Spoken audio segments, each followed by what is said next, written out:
FNaF 3 is a game with multiple unanswered questions. What was the multiple and simultaneous Springlog failure? When did Happiest Day actually happen? And why did Fazbear Fright burn down? All of these questions are important in their own right, but today I want to focus on just one unanswered question from this game.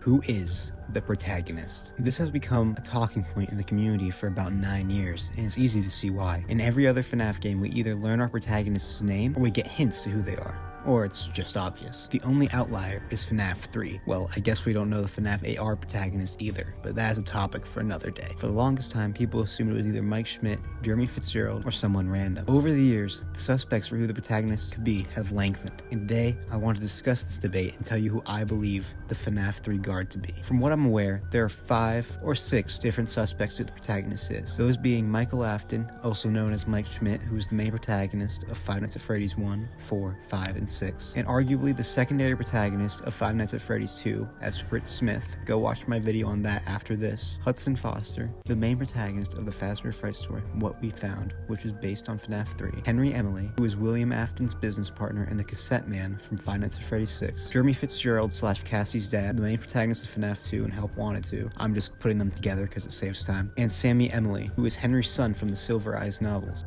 Well, I guess it could just be someone random, but that's just kind of boring. Out of these 5, there are 3 I actually want to talk about, but I'm still going to discuss the other 2. Before we do that, let's talk about some things we absolutely know about the Fright Guard. 1. They have worked there at least 1 night prior. 2. They stay at the location for 6 nights. 3. They seemingly survived the fire, as the newspaper doesn't say there were any casualties. 4. Some of the phantoms who attack them are withered animatronics from FNaF 2, which may or may not be important. We'll discuss that later.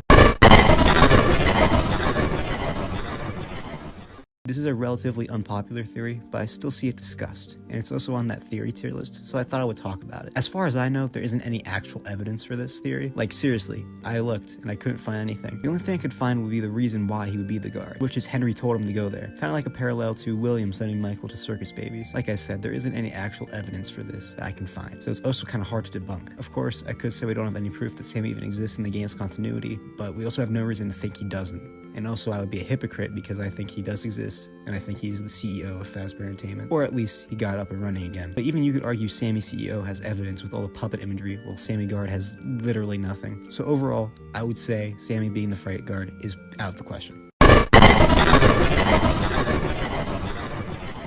Jeremy has always been a suspect for the identity of the Fright Guard, and with him possibly being Cassie's dad, it's possible now more than ever. I'm going to talk about Jeremy as if he was Cassie's dad to save time, and because I think he is. This theory actually does have evidence, so we're already a step up from Sammy Guard. The first piece of evidence is that Jeremy would have seen the FNaF 2 animatronics, so all the phantoms make sense under this theory, if they are important. Next is that the Faz Wrench in Help Wanted 2 actually has the code for the Stage 01 minigame in FNaF 3, which is a pretty good connection. It also makes sense for him to work there, as Jeremy seems to be some kind of Freddy superfan, with how he collects lunchboxes of the characters. And one of the main collectibles in Help Wanted 2 is actually action figures, which it seems like he would collect. Overall, pretty good theory. Although, I don't think it's true, and let's discuss why. First, the Stage 01 code. I think what we have to remember is even though Stage 01 is a minigame in FNaF 3, the minigame itself takes place at Fredbear's. The reason that this is important is because Jeremy already has a connection to Fredbear's. It's where he and his friends killed the crying child. The phantoms check out though, so like I said, not a bad theory. There just isn't much to discuss with it, and I think any of the next options are more likely.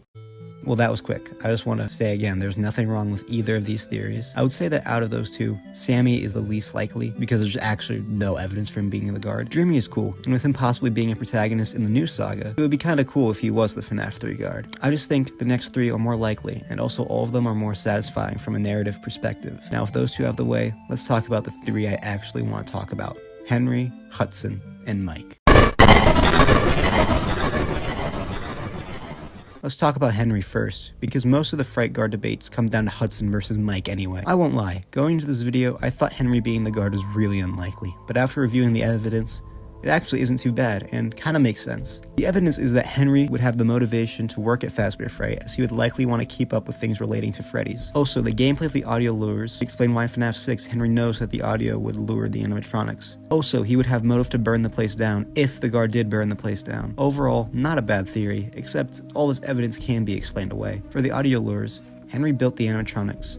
Well, at least the Springlock suit, so he would know that they follow audio. Yo, I just want to come in here real quick. I guess we don't know for sure if Henry built the spring locks, but there's no reason to think he didn't know how they worked. So like, yeah. For the fire, while he would have motivation, we don't even know if the guard did burn the place down. Also, Henry being the guard kind of goes against his character arc of doing nothing for years, and then trying to fix everything after being inactive for so long. So overall, not a bad theory. More likely than Sammy or Jeremy, I think. But I think it fails from a narrative perspective. Although, we are talking about the same franchise that thought Molten MCI was a good idea, so narrative satisfaction probably isn't a good debunk. And also, if he was the guard, when he talk about it in FNaF 6, I don't know. The point is, Henry probably isn't the guard. Okay.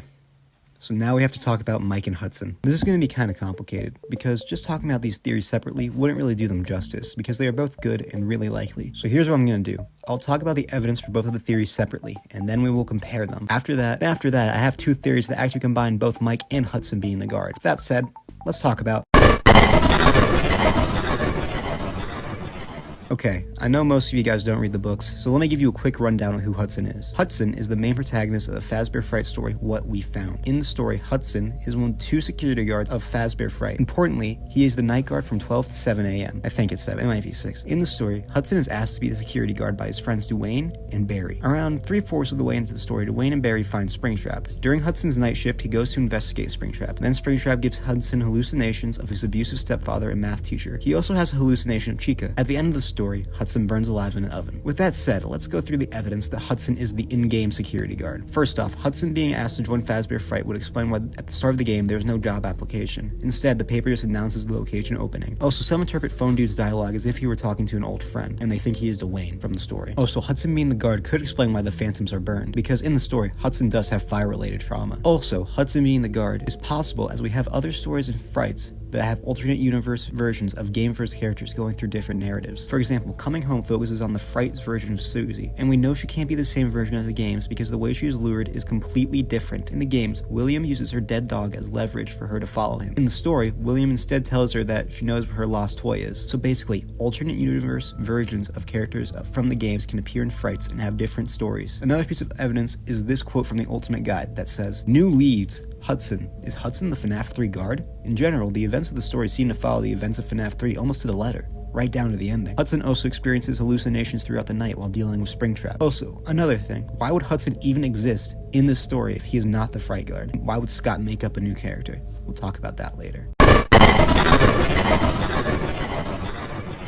Mike is the most common answer to who the Fright Guard is, and it's obvious why. He's the main protagonist of the first 6 games, even if you don't think he's Fritz Smith or the Fright Guard. So him being the protagonist makes sense from an overall series perspective, but that doesn't really matter. Let's get into the evidence. Mike being the guard explains the phantoms as, even if he isn't Fritz Smith, it's not much of a stretch to think that he worked at the FNaF 2 location, or maybe the Wizards got sent to William after the FNaF 2 location shut down, kind of like what Gibby said in his 8-hour-long FNaF lore analysis. Furthermore, at the end of Sister location, Mike says he's going to find William while the burned remains of Fazbear Fright are shown. Basically, the cutscene is Mike saying what he plans to do, and the visuals are the outcome of his plan. We will talk about another interpretation of this cutscene because some Hudson Guard believers believe a different interpretation of this cutscene. Mike would have the motivation to work at the location because he would be looking for William, and you have to remember, Mike doesn't know what happened to William. So, to Mike, Fazbear Fright is the only possibility as to something that might draw William out of hiding. Hell, he might even think William is behind Fazbear Fright and is investigating the place to see if he is. Also, the survival logbook literally shows Foxy acting as a security guard in the FNaF 3 location. Foxy being used to represent Mike, as seen earlier in the book with him reading the magazine from Sister location.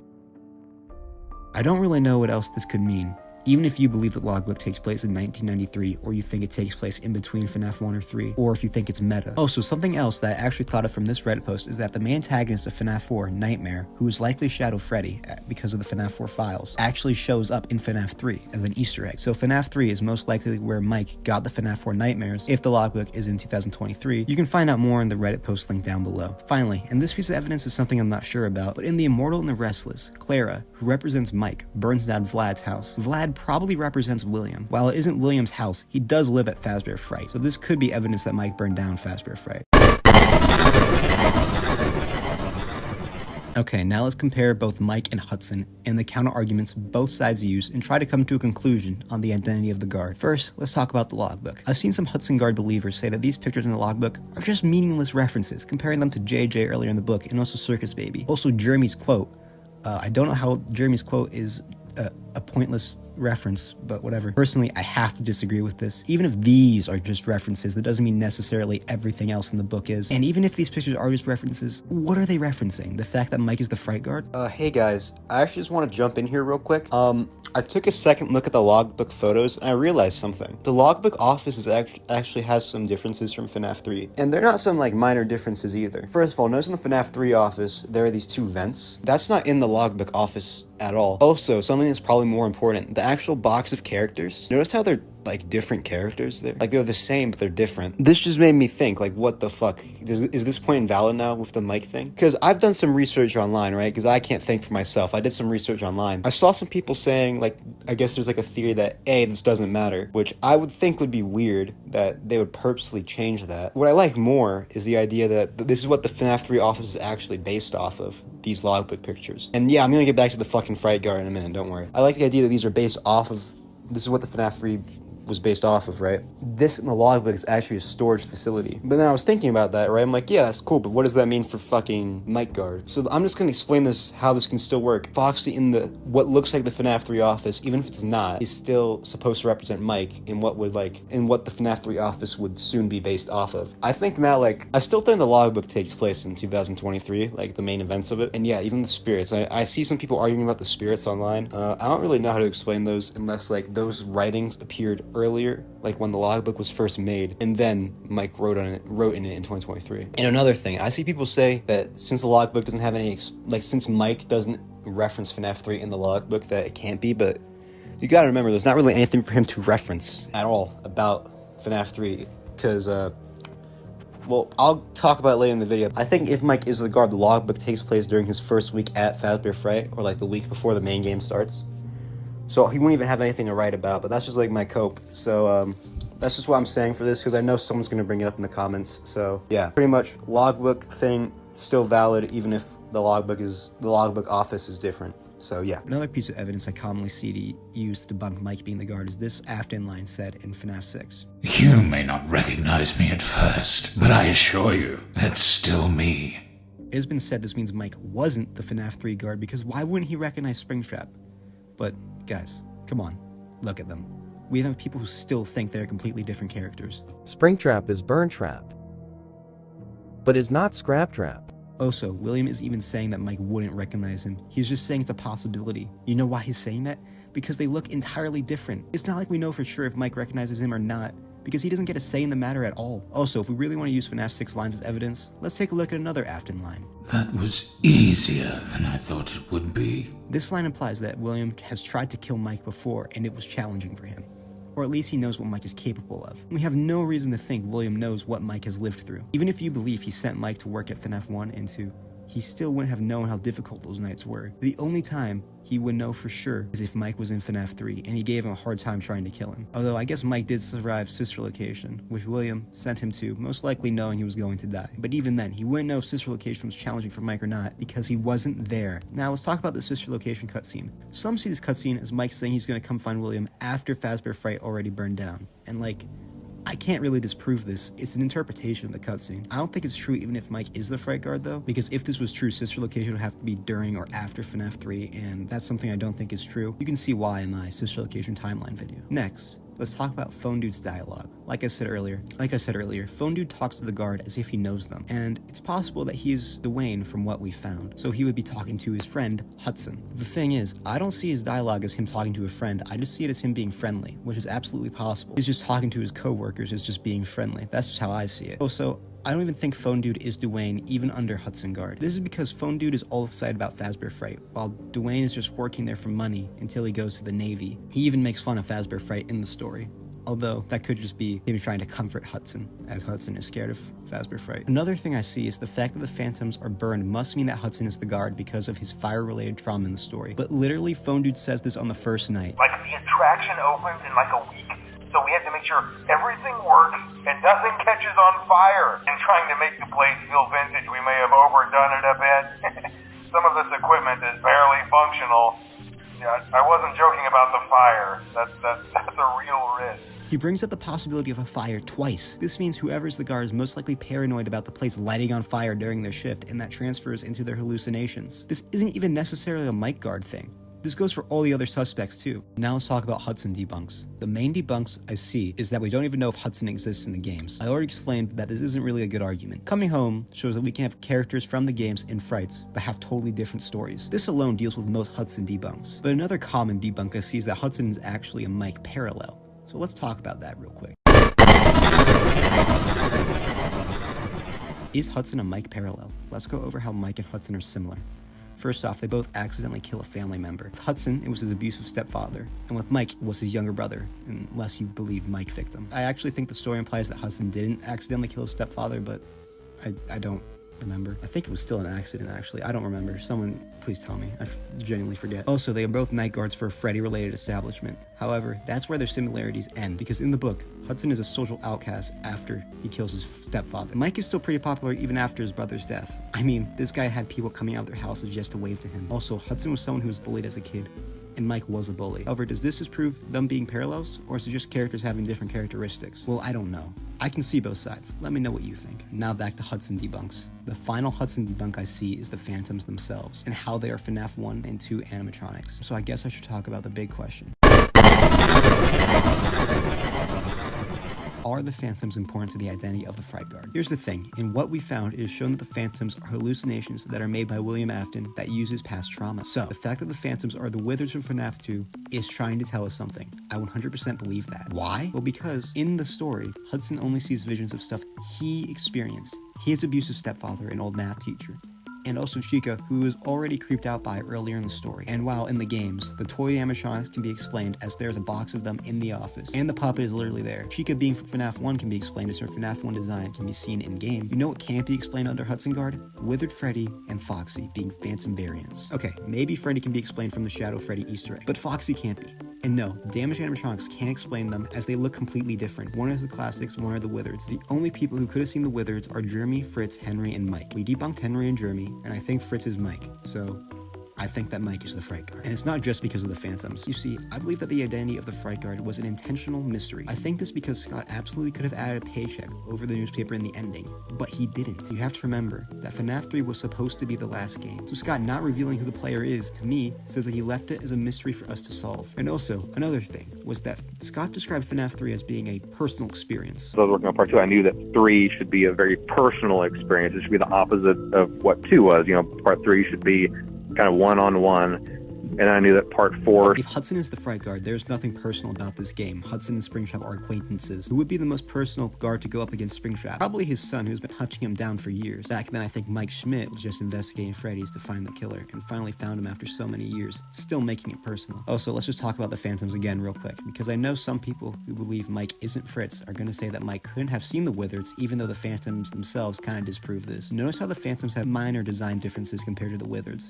Freddy has lost his leg, and Foxy has lost his hook. To me, this implies that Mike saw the Wizards in a different state than they were in FNaF 2. When? I don't know. If William got the Wizards like I said earlier, that would explain it, but that is just speculation. So now, before we talk about the two theories where Mike and Hudson both are the guards, I just want to say that Hudson Guard is still a good theory and very possible. I just think the evidence from Mike is better, so I think he is the guard. Also, even if Hudson is the guard, I still think Mike did burn down Fazbear Fright, mostly because of the Immortal and the Restless cutscene, but also because I don't think Fazbear Fright burned down just because of faulty wiring. If it did just burn down because of that, Scott wouldn't have mentioned the possibility of it being foul play. Furthermore, I think the Fright Guard probably has something to do with Happiest Day, but that is something that can be debated, and I don't want to go into that debate right now. Also, Mike and William's first and final confrontation being in FNaF 6, where William is just a normal enemy, is pretty unsatisfying. FNaF 3 is basically one long boss fight, with the knights acting as stages which get progressively more difficult. It is much more satisfying from a story perspective and gameplay perspective if Mike was the one who went through this boss fight. Not really evidence, and it doesn't matter to whether or not Mike is the guard. That's just something I wanted to throw out there. The only thing that makes me think Hudson might be the guard is,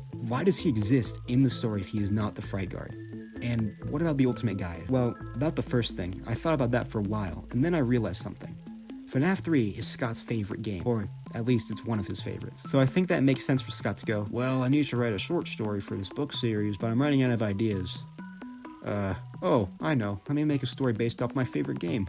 Wait, but then when I confirm who the protagonist is, that is a debated topic. Oh, I know. I'll make up a new character, implement a new Fazbear Fright. I'll also have him die on night 3 to show he couldn't be the guard in FNaF 3. Instead, I'll use this story to explain the Phantoms. Sure, they're never gonna show up again. Heck, I'll even make the Phantoms in this story different from the games, to further show how this guy can't be the guard. Surely no one will misunderstand my intentions. That's just what I think. I mean, you could use FNaF 3 being Scott's favorite as being evidence for him to reveal that Hudson is the guard. And about the Ultimate Guide is already wrong here. The ending from what we found is much different from FNaF 3. The only similarity is a fire, but even then, it's not even really, it's just an oven. So it's possible that they are also wrong about Hudson being the guard, and they don't say it definitively anyway. I am just looking at it from a biased perspective because I believe Mike guard. I just want to throw that out there. With that said, let's discuss these two theories.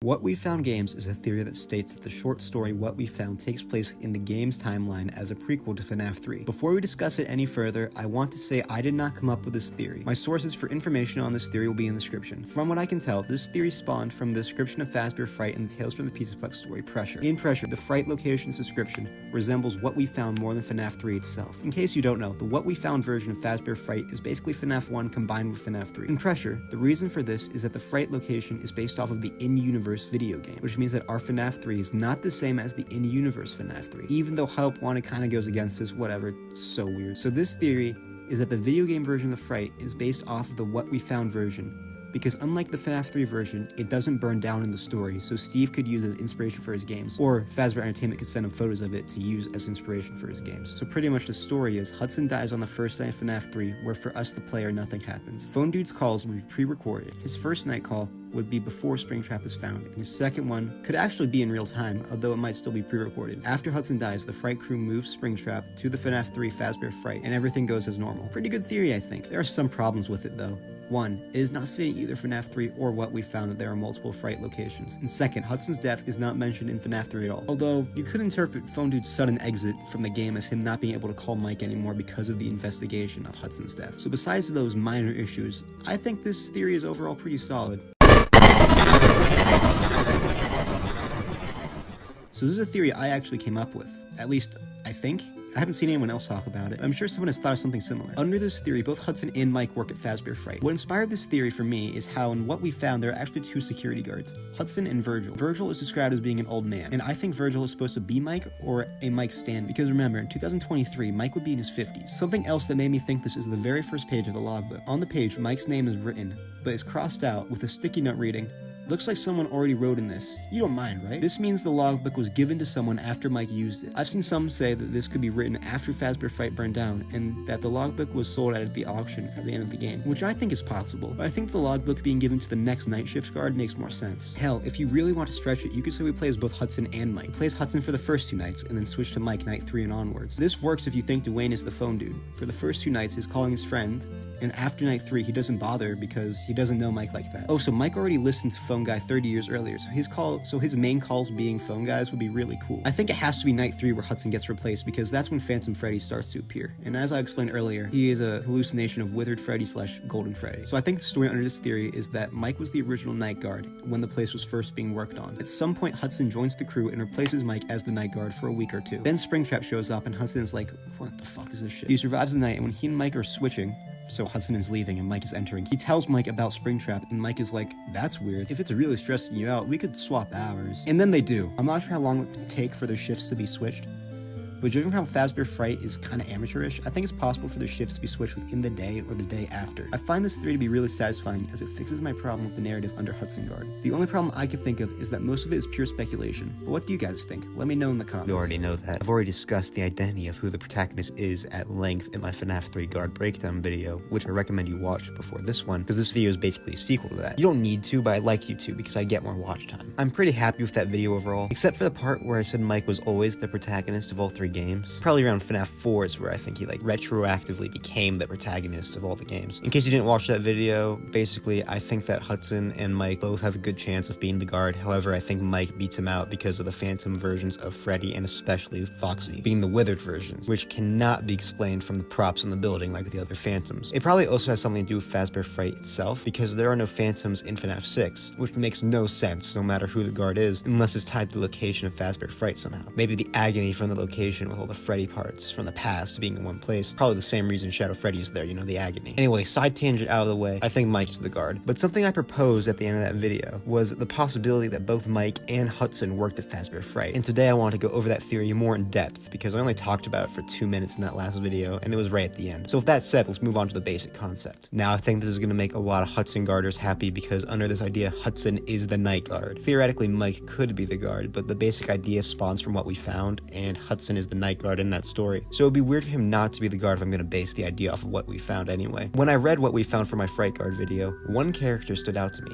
Virgil, an older security guard who works the day shift at Fazbear Fright. Right away, I thought of Mike, because at the time of what we found in FNaF 3, Mike would be an older guy, in his late 40s to early 50s in 2023, if that's when FNaF 3 takes place. Now, I'm not sure if it's ever stated how much older Virgil is compared to Hudson, who is only 23. If Virgil's only in his early 30s, that could be considered old to Hudson, or older, but still caught my eye. Even if Virgil's in his 30s, a security guard that's older than the rest is still interesting to include. That's what I thought. Already, this theory was starting to brew in my mind, and then I got more evidence when I started looking at the logbook. Me and the logbook are kind of in a weird spot right now. I do think it's meta, right? Probably meta. However, I do also think it probably has a time it takes place. I don't think it's like something that just like happens over multiple years. I think there is a set time it takes place. When is that? I don't know. Definitely after Sister Location, but I'm not sure if it takes place during FNaF 3 or not. The fact it is said to be made by Fazbear Entertainment seems to imply that, okay, yeah, the Fright crew didn't make this. But then again, Phone Dude has that line of wanting the place to feel authentic. It'll make it feel really authentic, I think. And the fact that the logbook is an activity book makes me think that, you know, okay, there's some prop that was used at Fazbear Frights for the actual night guard actor or something. But then the Springlock quiz comes in, it's a whole mess. There's also the possibility that Fazbear Entertainment could have a role in Fazbear Fright, in that it was an earlier attempt to rebrand like in Help Wanted, but that's just speculation. However, I still think the FNaF 3 references are not something to be overlooked. Let's talk about Logbook Foxy and why I still believe he represents Mike and not Phone Guy. My reasoning stays the same as in my last video, the magazine. But let's go deeper. Now, a common belief I see is that the magazine is just a reference to Sister Location. That's valid to think. I mean, that's true. It is a reference to Sister Location. I mean,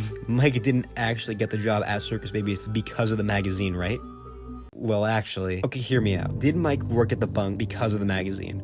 Of course not. However, what I think a lot of people forget is that Mike does actually legally work at the bunker. He'd be fired, That you will be promptly rescued, fired, then sent home. have his pay deducted. It's worth mentioning that due to your lackluster performance yesterday, your pay has been decreased by a substantial amount. And he also gets his rewards at the end of the week. He is a real employee, so he would have to apply for the job, and I think he did that from the magazine. Also, while we're on the topic again, I just want to say headcanon I developed literally when writing the script. Basically, all the potential reasons Hand Unit said for Mike working at Circus Babies are actually sort of the reasons Mike worked at the Freddy's locations. Whether you were approached at a job fair, read our ad and screws, bolts, and hairpins, or if this is the result of a dare, we welcome you. Anyway, yeah, I just want to throw that out there. Probably isn't canon, but it's a cool idea. Anyway, back to Logbook Foxy. Another reason I think Mike is Foxy is because of him being a security guard. And while yes, Phone Guy was a security guard and his tapes were played in the FNaF 3 office, he was not a security guard during those tapes. That was not what he was. As far as we know, he was some sort of trainer. Now, what about Phone Guy's quotes in the logbook? That is a good point. My first idea is that these are things Mike is saying to himself. Basically, now he's getting the hang of the job and is asking himself what is he still doing at Fazbear Fright, because he hasn't got any leads on William yet. I also have another explanation that I'll get to later. Another reason I believe Mike to have worked at Fazbear Fright is because I'm 95% sure Mike burned down Fazbear Fright. First off, I'm sure the fire was not an accident. Not only the mention of foul play, but also the fact that it hasn't been ruled out. Seems to me that's basically telling us, yeah, it's not just faulty wiring. Now, Hudson Guard has his own explanation to this that I didn't know at the time, which is Hudson burned down Fazbear Fright basically because he couldn't handle going up against Springtrap and the Phantoms anymore, which makes sense and is actually pretty narratively satisfying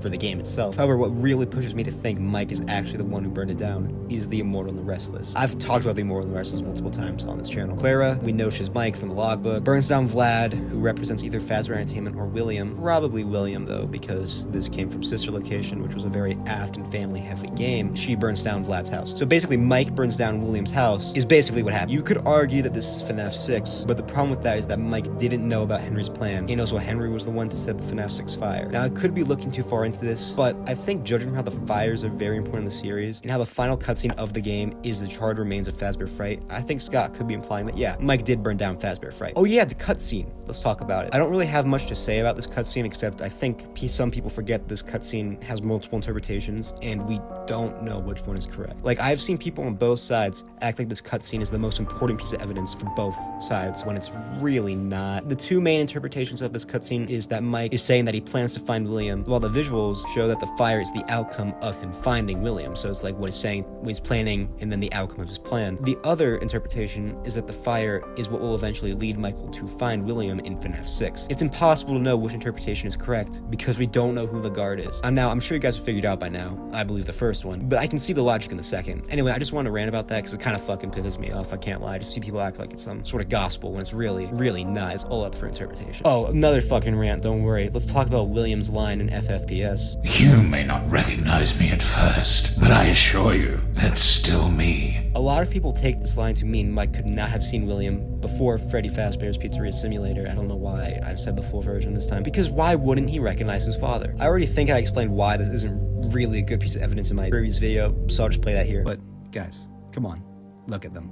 We have people who still think they're completely different characters. Springtrap is burn trapped, but is not scrap trapped. Also, William is even saying that Mike wouldn't recognize him. He's just saying it's a possibility. You know why he's saying that? Because they look entirely different. It's not like we know for sure if Mike recognizes him or not, because he doesn't get a say in the matter at all. Also, if we really want to use FNaF 6 lines as evidence, let's take a look at another Afton line. That was easier than I thought it would be. This line implies that William has tried to kill Mike before, and it was challenging for him. Or at least he knows what Mike is capable of. We have no reason to think William knows what Mike has lived through. Even if you believe he sent Mike to work at FNaF 1 and 2, he still wouldn't have known how difficult those nights were. The only time he would know for sure is if Mike was in FNaF 3 and he gave him a hard time trying to kill him. Although I guess Mike did survive Sister Location, which William sent him to, most likely knowing he was going to die. But even then, he wouldn't know if Sister Location was challenging for Mike or not because he wasn't there. But something else I thought about is that this line kind of implies the opposite, because here's the thing. Last time Mike saw William, he was a normal person, right? And now, before him, he sees a corpse in a rabbit suit. I don't know how he'd have the chance to recognize William at all at this point, unless he already saw William in the Springtrap suit. Think about it from Mike's perspective. Last time you saw your dad, he was a normal person and alive. And now you see a corpse in a rabbit suit. And it's not even your dad's fucking suit, because Scrapchat's suit was completely different. You wouldn't just naturally jump to, yep, that's my dad. However, you might think that this rabbit with the corpse in it is the same as the other one, which did have your dad's corpse in it. But they do look completely different, so you're not sure. But then he basically confirms it by saying, yeah, it's me. Anyway, that's my basic point, is that if William thought Mike could recognize him in the first place, that probably means he has at least seen him as Springtrap. I don't know if that makes any sense to anyone else but me, but I just wanted to, throw that out there. Now back to the logbook. Yeah, the pacing of this video is all fucked up. Let's assume logbook 23 just for a moment. And Mike filled out the logbook in 2023, right before FNaF 3. Something that I'm genuinely surprised I've never seen anyone talk about is the very first page of the logbook, where Mike's name is crossed out with a note saying, looks like someone already wrote in this. You don't mind, right? The way to interpret this, under the theory I'm proposing that both Mike and Hudson worked at Fazbear Fright, is that he worked the night shift, but now he doesn't. And the next night guard got his logbook that he filled out before. And where would Mike go instead? The day shift, like Virgil in What We Found. Or he quit, but let's just go with the day shift for now. And this is only if you believe logbook 23, which I don't believe anymore, but I just thought it was important to throw in there. Using this, we could also say that the phone guy quotes are things Mike is saying to Hudson. As we know, Virgil and Hudson talked when they were switching positions, so if this theory is true, Mike and Hudson most likely would as well. So just to recap real quick. The theory is that while Hudson is the FNaF 3 player, Mike did work at Fazbear Fright as a day guard. Mike is the day guard and he works alongside Hudson, who works the nights. This theory works well if you think Mike plays any role in Happiest Day, as instead of doing the minigames at night, he does them in the day. Now a question you might be asking is, why does Mike wait 5 nights before burning down Fazbear Fright? Well, that's because it's a video game. Like, really, that's the only reason that makes sense. Same reason Hudson doesn't try to leave on the first night when Springtrap appears like he does in What We Found, because What We Found is a story and FNaF 3 is a game. I also want to talk about the possibility that both Mike and Hudson are the players in FNaF 3, and that after night 2, they switch. So the idea is that after Hudson's first night against Springtrap, he tells Mike when they're switching positions about Springtrap. Is like, wow, this guy, this rabbit, came alive at night, and like he was trying to like get into my office, I guess. And Mike is like, wow, that sounds stressful. I can take over for you. Something like that. The only real evidence for this is that in What We Found, found, Hudson only goes up against Springtrap for one night. So after he dies in the story, Virgil would most likely take up the Night Guard role. And in FNaF 3, if you believe Phone Dude to be Delane, then you could say he stops calling the player because they aren't his friend Hudson. They're this fucking random old guy. I find this really unlikely though, because there's never been a FNaF game where we switch protagonists without an indication of it, like in FNaF 2 with the different names on the paychecks. Okay, so let's talk about some problems with this theory. First of all, there's absolutely no way this is what Scott was intending when making FNaF 3. He was definitely not thinking, yes, I will have the Night Guard from the first game actually be the Day Guard, the unseen Day Guard, who burns down the location at the end of the game. And the protagonist of this game will just be some random guy. However, it could retroactively become that as time went on. And also, about using the Immortal and the Restless as evidence for Mike burning down Fazbear Fright. A problem arises when we take into account what happens next after that in the show. Vlad and Clara actually make up, which is not what happens with Mike and William after the FNaF 3 fire. I guess you could say, though, that it shouldn't be taken so literally, and the TV show is showing Mike burning William's house. It's basically supposed to be a hint to Mike burning down William's house, which would be Fazbear Fright, because that's where William lives. But, that's a whole thing. That's what I think, though. And about Virgil, the man who spawned this whole idea in the first place. The thing with him is that he might not matter at all, because Scott probably did not write what we found. Now, he could have made a request to the author of the story to include an older security guard, but we don't actually know what he told the author, so that's just pure speculation. I still think the inclusion of an older security guard could mean something, but maybe it doesn't mean anything at all.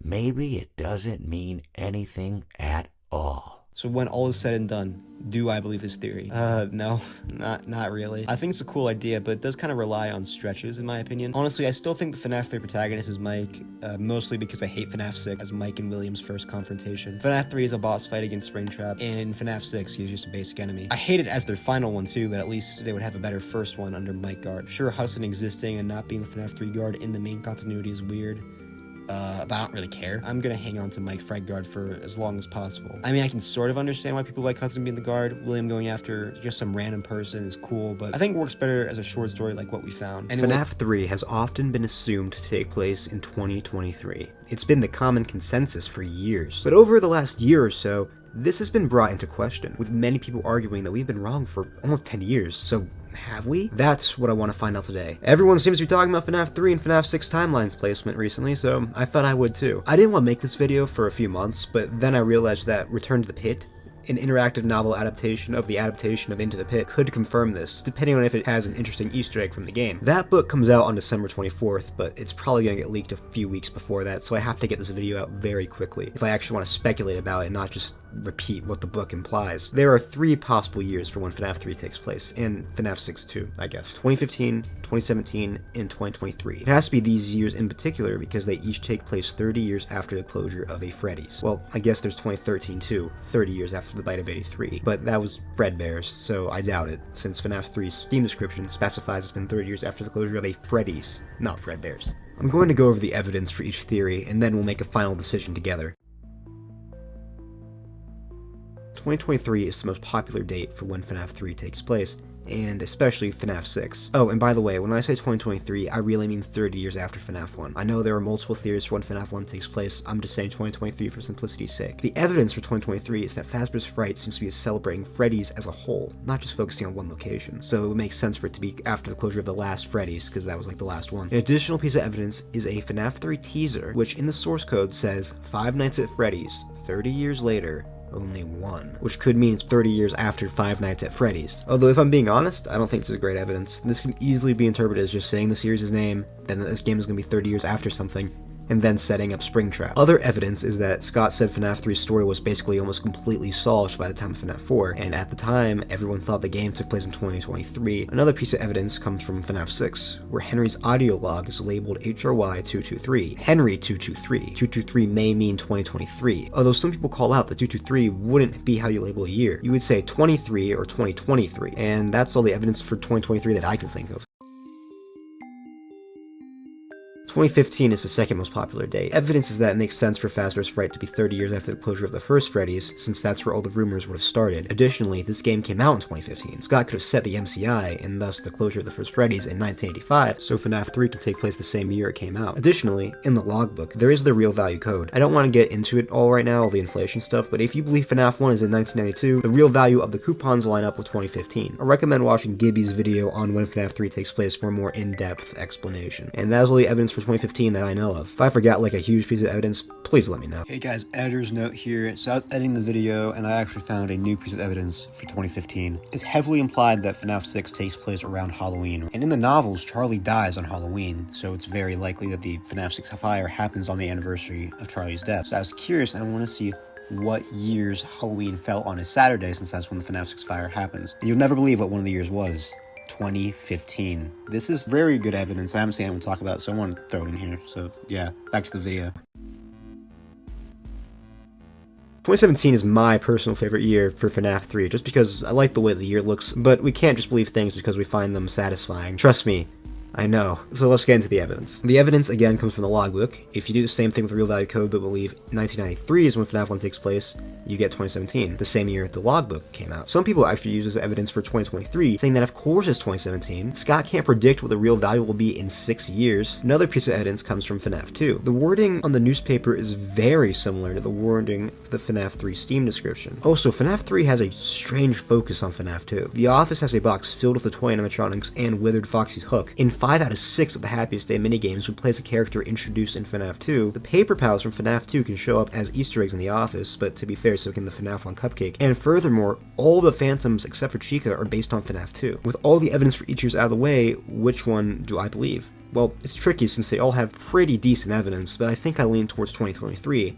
Mainly because of HRY 223. Does 223 mean 2023 in universe? Probably not. But Scott still chose those numbers knowing 2023 was the most commonly believed date for FNAF 3, so he chose it for a reason. I very much doubt it was a coincidence. So does this mean FNAF 6 is in 2023? Probably. So FNAF 3 and 6 are in 2023, right? That's what I would be saying if it wasn't for the most recent FNAF game, Into the Pit. You see, this game is implied to take place in 2020 or 2021. Since the scrapped Jeff's Pizza ARG, which has actually never been officially scrapped, but it hasn't come out yet, so probably is never going to. Jeff made a post in October 2020. This game was seemingly originally going to take place in October, since the date on the calendar was originally labeled October 27th. This is weird though, since the first cutscene of the game, Oswald talks about school starting the next day and how his happy summer is almost over. But I also think it would be strange to have the calendar in the trailer be completely different from the game just for reference to the movie, so I don't know. The point is the game is in 2023 probably, maybe 2021. And this makes sense with FNAF 3 being in 2023, because Jeff's Pizza is filled with drawings from Fazbear's Fright, which implies the Fright crew hasn't taken them yet. Also, the room where the kids die is boarded up, and in the game, this is a party room, but it's probably supposed to be the safe room. And we know the Fright crew went to Freddy's after the safe room was boarded up,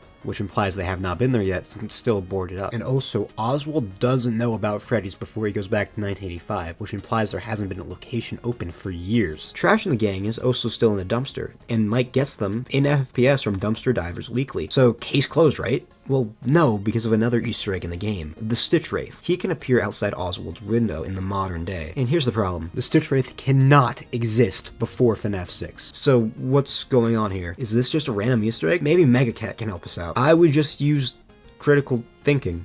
Wait, what? This doesn't help us at all. Using critical thinking, the Stitch Wraith should be important. He's the central character of Frights, which this game is a celebration of, and we know that the Easter eggs were approved by Scott, so he had to have approved the Stitch Wraith knowing the lore implications of it existing in 2020. But what about the things that imply it's before FNAF 3? Logically, those should matter too, there's so many of them. So which one matters the most? And honestly, I have no idea. Into the Pit has broken the timeline. It's taking place at 2 different time periods. And this is not Megacat's fault, by the way. I'm sure Scott caused this. I don't know. I think I'm just going to wait until Return to the Pit comes out, honestly.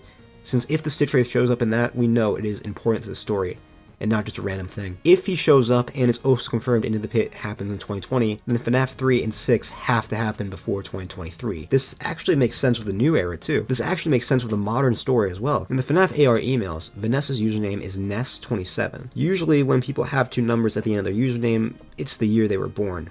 Vanessa is 23 during FNAF AR, which should place the game in 2020. Security breach somewhere in the 2020s too. Although to be fair, 97 could just mean September 7th, since we know Vanessa was born in September, but I still thought it was worth pointing out. Let's say for the sake of argument that FNAF 3 and FNAF 6 are said to take place before 2023. Which year would I think they take place? 2015 or 2017? I'm gonna say 2017, honestly. It just has stronger evidence, I think. Similar wording between the newspapers and Steam description especially, I think. It's very good evidence. It also makes more sense to base the horror attraction on the FNAF 2 locations. It's not only was there a set of murders, but there was a bite too. You know, it's like you get all the Fazbear classics in one location. Honestly, I would prefer FNAF 3 to be earlier in the timeline. It just makes the timeline less cramped, I guess. And also it means the modern game state plays closer to our real world time. If the game is in 2015, William's big return being 30 years after his crowning achievement goes pretty hard. But to be honest, I don't think it really matters when FNAF 3 takes place. It seems that ever since FNAF 4 came out, the game started to take more of a story focus and character focus. The timeline isn't really the focus anymore, which I prefer. I think it makes for a much better story. So timeline doesn't really matter that much anymore. For example, we still don't really have a good idea of when the new games take place, except like late 2020s, early 2030s range. And we still don't have a year for Sister Location except after FNAF 1, although I think it takes place probably mid-2010s. So believe whatever you want, I guess. If you've watched my channel, you probably know I am a huge defender of the Mike Fritz theory. You know, the theory that Michael Afton is Fritz Smith from FNAF 2. It's a theory that practically everyone believes. I've made 2 videos going over this theory and why I believe it, one of which took me months to make. However,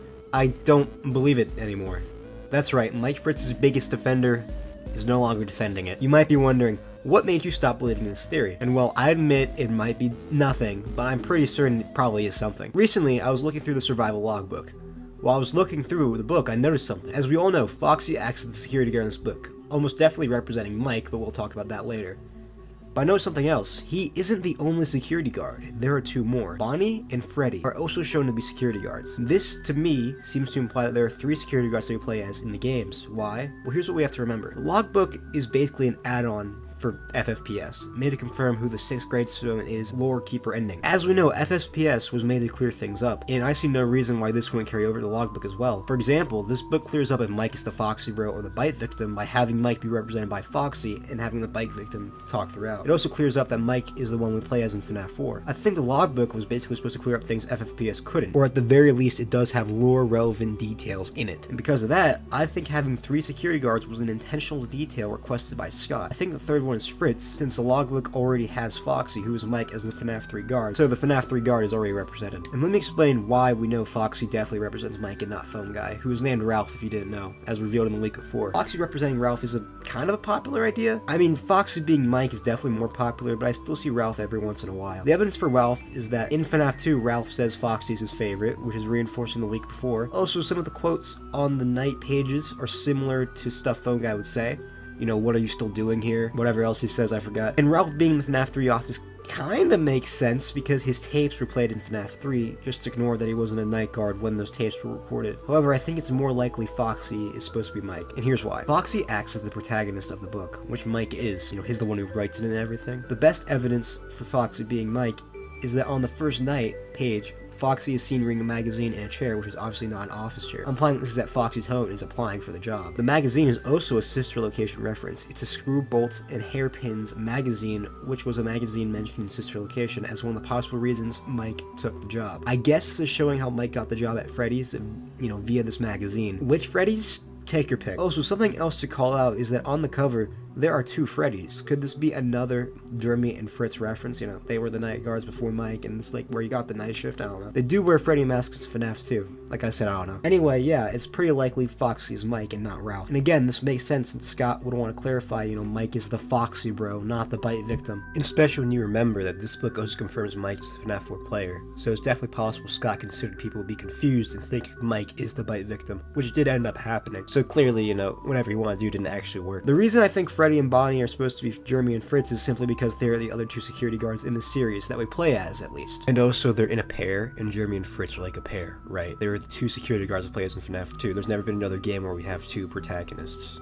Unless you want to count the minigame. But yeah, Jeremy and Fritz are basically a pair. Bonnie and Freddy are a pair, and they're both security guards. I think there's a connection. There might even be a deeper connection. As we know, the missing kid named Journey possesses Bonnie. Now the missing kid Fritz doesn't possess Freddy, he possesses Foxy. But obviously Foxy can't be used to represent Fritz, since Foxy is already used for Mike. Freddy is the next best option since Fritz wears a Freddy mask in FNAF 2. Also, fun fact, Fritz is actually short for Frederick, and Freddy is also a nickname for Frederick. Although, I'm gonna be real, Scott did not consider this.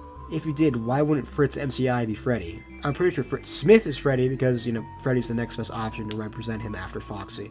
Bonnie and Freddy are also the other 2 male animatronics in the band.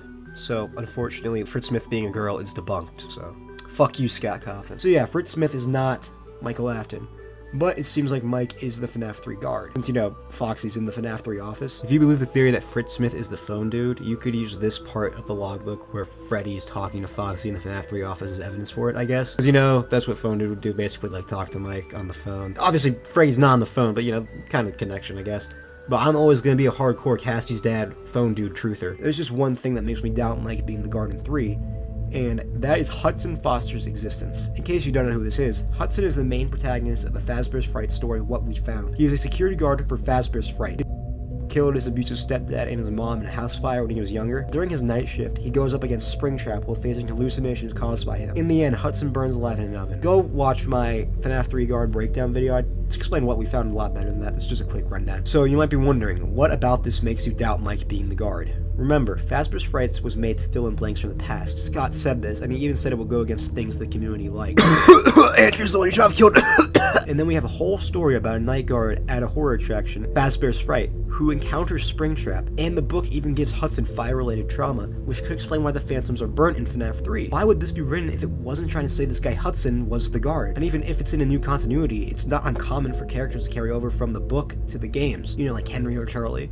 Or in the movie, Mike is still Mike. He's still the FNaF 1 guard, Mike. Even though the movie has completely different events to the game, that is still the same character, Mike Schmidt from FNaF 1. So it is possible that Hudson Foster is still Hudson Foster from FNaF 3, even with What We Found's numerous differences between it and FNaF 3. You know, for instance, the building doesn't burn down, Hudson dies on his first night against Springtrap, and a lot more stuff too. So why does the story exist, if not to show Hudson as the guard? Well, I'm not sure, but I have a couple ideas. You guys might not know this, but FNaF 3 is one of Scott's favorite games, so it's possible he just want to write a story based off of it. It could have also been made to explain the Phantoms, but with a different protagonist than the one in the game. I mean, the Phantoms Hudson's experiences are different. They're not burnt, and he hears his abusive stepfather's voice along with other voices, compared to FNaF 3 where that doesn't happen. Then we come to Hudson himself.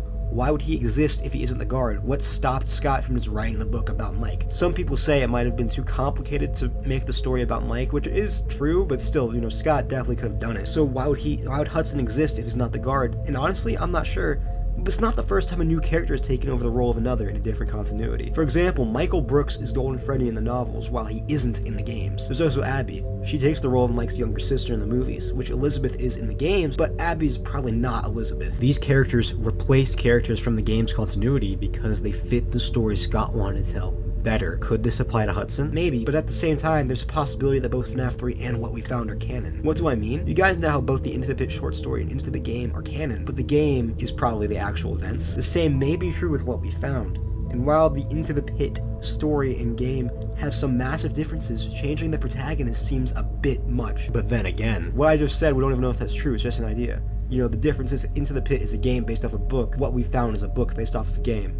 So, you know, it is kind of a different situation. All of this points towards Hudson. But then the logbook literally has Mike in the FNaF 3 office. And I have yet to hear a good defense for this besides, it's just a mistake, but I doubt that. The office shows up multiple times, even in non-night related sections. I'm sure Scott would have noticed that at some point, and, you know, he could have said like, oh no, wrong office. I think you guys seriously underestimate how much Scott does actually check this stuff. Like, he would notice eventually that Mike was in the FNaF 3 office. He would have to check over his own book. And this book already confirms a lot of stuff. Mike Schmidt being Michael Afton, Michael being the FNaF 4 protagonist, Golden Freddy's name, and that's just off the top of my head. And if we can use the drawing of the puppet giving a little girl cake on the page that mentions Happiest Day as evidence that the Golden Freddy kid in Happiest Day is Cassidy, and that Cassidy's a girl in the games, it's only fair that Foxy being in the FNaF 3 office is evidence that Mike is the FNaF 3 guard. And that goes vice versa, by the way. I've also seen some people say that Logbook being meta means this is irrelevant, but I don't really see how. If anything, it even makes more sense. It's since the Logbook is a meta book meant to confirm lore, then Mike being the FNaF 3 office should basically be confirmation. But then again, Hudson's mere existence puts a hole in this theory. And then I seem like a hypocrite because I believe Andrew is the one you should not have killed in the games, right? But some people say, oh, you know, it's just like a stand-in for Cassidy. I guess there is a difference between Andrew and Hudson, though. There was actual stuff in UCN to imply there was this new 7th spirit. And also, Andrew's story is clearly after UCN, while Hudson's story is like an alternate continuity type of thing, you know? Although there is the possibility that What Found is canon, and that it's like a prequel to FNaF 3, which I would just love to be the case. I really think that'd be some great world building, but, you know, I do think it's unlikely.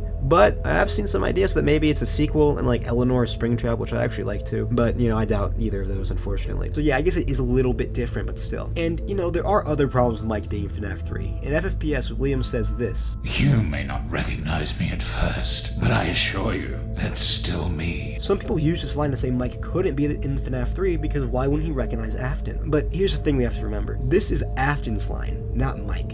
Afton looks different than he did in FFPS, so he is considering that maybe Mike will recognize him. We don't know if Mike does or not. Although we definitely should because, you know, he's the main character of this game. He doesn't like do anything. I don't know why Scott chose to have the main character not really like do anything, or like we don't learn his thoughts about what's happening in the game where he dies. But that's a video for a whole nother day. Oh, so we can pretty confidently say Afton does look different in universe. Nako said that Scraptrap's redesign is classified as a lore question by Scott, which most likely means there's a lore reason for it. And everyone else in this game has a canon explanation for their redesign, so why wouldn't William? So yeah, Mike may not recognize William, but it's still Springtrap. I just feel like this line is probably talking to the player, basically saying that even though Springtrap looks different, it's still Springtrap. This especially makes sense when we remember that Mike Trap was a big debate at the time of this game's development, so this line would basically serve to debunk that theory. Some people also take issue with Michael's speech and sister location, saying that setting up William and Michael's meeting in FFPS, not showing the outcome of their meeting for FNaF 3, which is the most common interpretation of this cutscene. Now, I do agree this is setting up FFPS, but could it not be serving a double purpose? Showing the outcome of Michael finding his father while also showing that they're going to meet again in FFPS? Maybe that's why, and this is a stretch,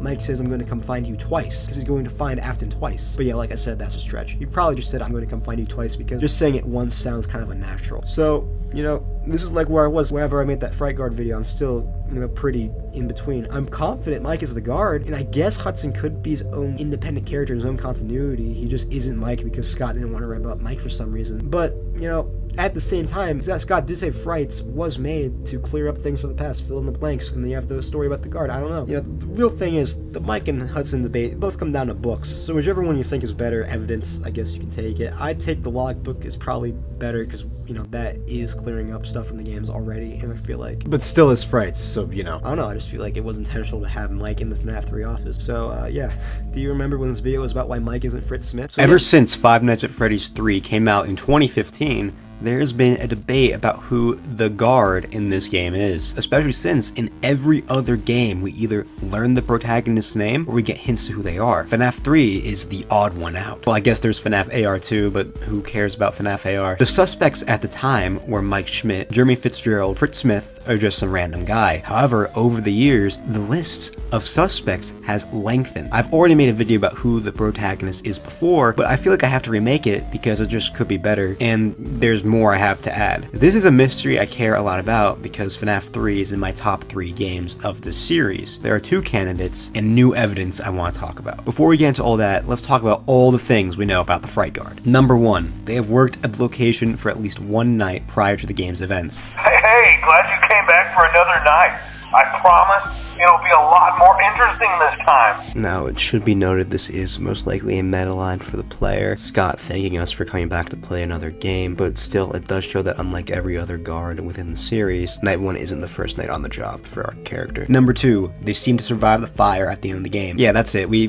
don't know anything about this guy. Before we talk about who the guard can be, let's talk about who can't be the guard. Jeremy Fitzgerald. At the time, Jeremy was, well, I guess he'd be 4th, not that popular. Decently popular, I don't know. But now we know he just can't be the guard. It's implied in FNaF 2 already that Jeremy is the victim of the bite of 87, and it's even more implied in the week before, where Ralph types in the numbers 1987 in the phone and hears his phone call to Jeremy about getting moved to the day shift. Since the previous code, 1983, was about the bite of 83, it's reasonable to assume this is about the bite of 87, connecting Jeremy to the event. I mean, he already was, but still. And with all the other foreshadowing in FNaF 2, it seems strongly implied that Jeremy is the bite victim. We also learned the week before that the victim can't do much of anything. This would include being a night guard at a horror attraction 30 years later. Some people think that Ralph just doesn't have all the information and Jeremy's just fine, but I find that very unlikely because it requires the story to just lie to us. It was a better explanation when we could argue Ralph didn't know anything just from the FNaF 1 phone call, but since in the week before we learned the press focused on the bite and that the victim was never able to tell anyone what happened, I think it's pretty likely Jeremy did lose his frontal lobe and can't do anything. So yeah, Jeremy isn't the guard. But if you think Jeremy isn't the bite of 87 victim, just use the Fritz Smith evidence. You know, they're basically the same guy anyway. I know they're not the same guy, by the way. They have the same evidence, basically. With who it can't be out of the way, let's talk about who it can be. There are the 5 I talked about last time. Michael Afton, main protagonist of 1, 4, Sister Location, FNaF 6.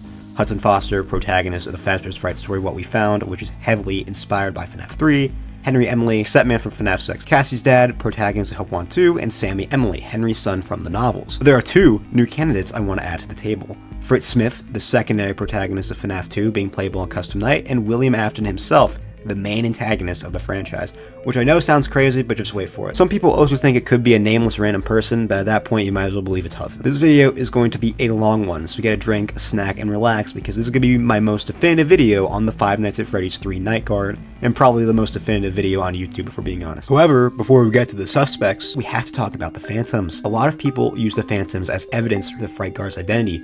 I even use them as the smoking gun in my original video. However, over time I've come to realize that they don't really matter for the guard's identity. And what we found, we learned that the Phantoms are hallucinations that seem to be caused by Afton's presence within Fazbear's Fright, based on the guard's past trauma, but also seem to be based on the props in the attraction. It probably have something to do with the agony in the location, since the Phantoms don't reappear in FNaF 6. Now, that's not the main thing with the Phantoms. The main point for the guard's identity is Withered Freddy and Foxy. Since those guys aren't props in the attraction, people take this to mean the guard must have seen Withered Freddy and Foxy. However, the Phantoms being based on the Withereds can be easily explained. Phantom Freddy can be explained by the Shadow Freddy Easter egg in The Office, and Withered Foxy can be explained by Withered Foxy's hook in the FNaF 3 Office. It's also possible that the guard just knows what the withered animatronics look like, since the Fright crew likely would have done research into what the animatronics looked like during FNaF 2 and would have found pictures or something. Pictures the guards could have seen. Or maybe again it's something to do with agony, I don't know. Or maybe the withered designs do not matter and Scott just uses the classics and withereds interchangeably. Although I do think they probably did look different in universe. My point is, the Phantoms don't really matter that much for the guard's identity. For certain characters, I do think we could argue that them being there and so prominent is evidence, but we'll talk about that when we get to it. With that, let's get into our first candidate.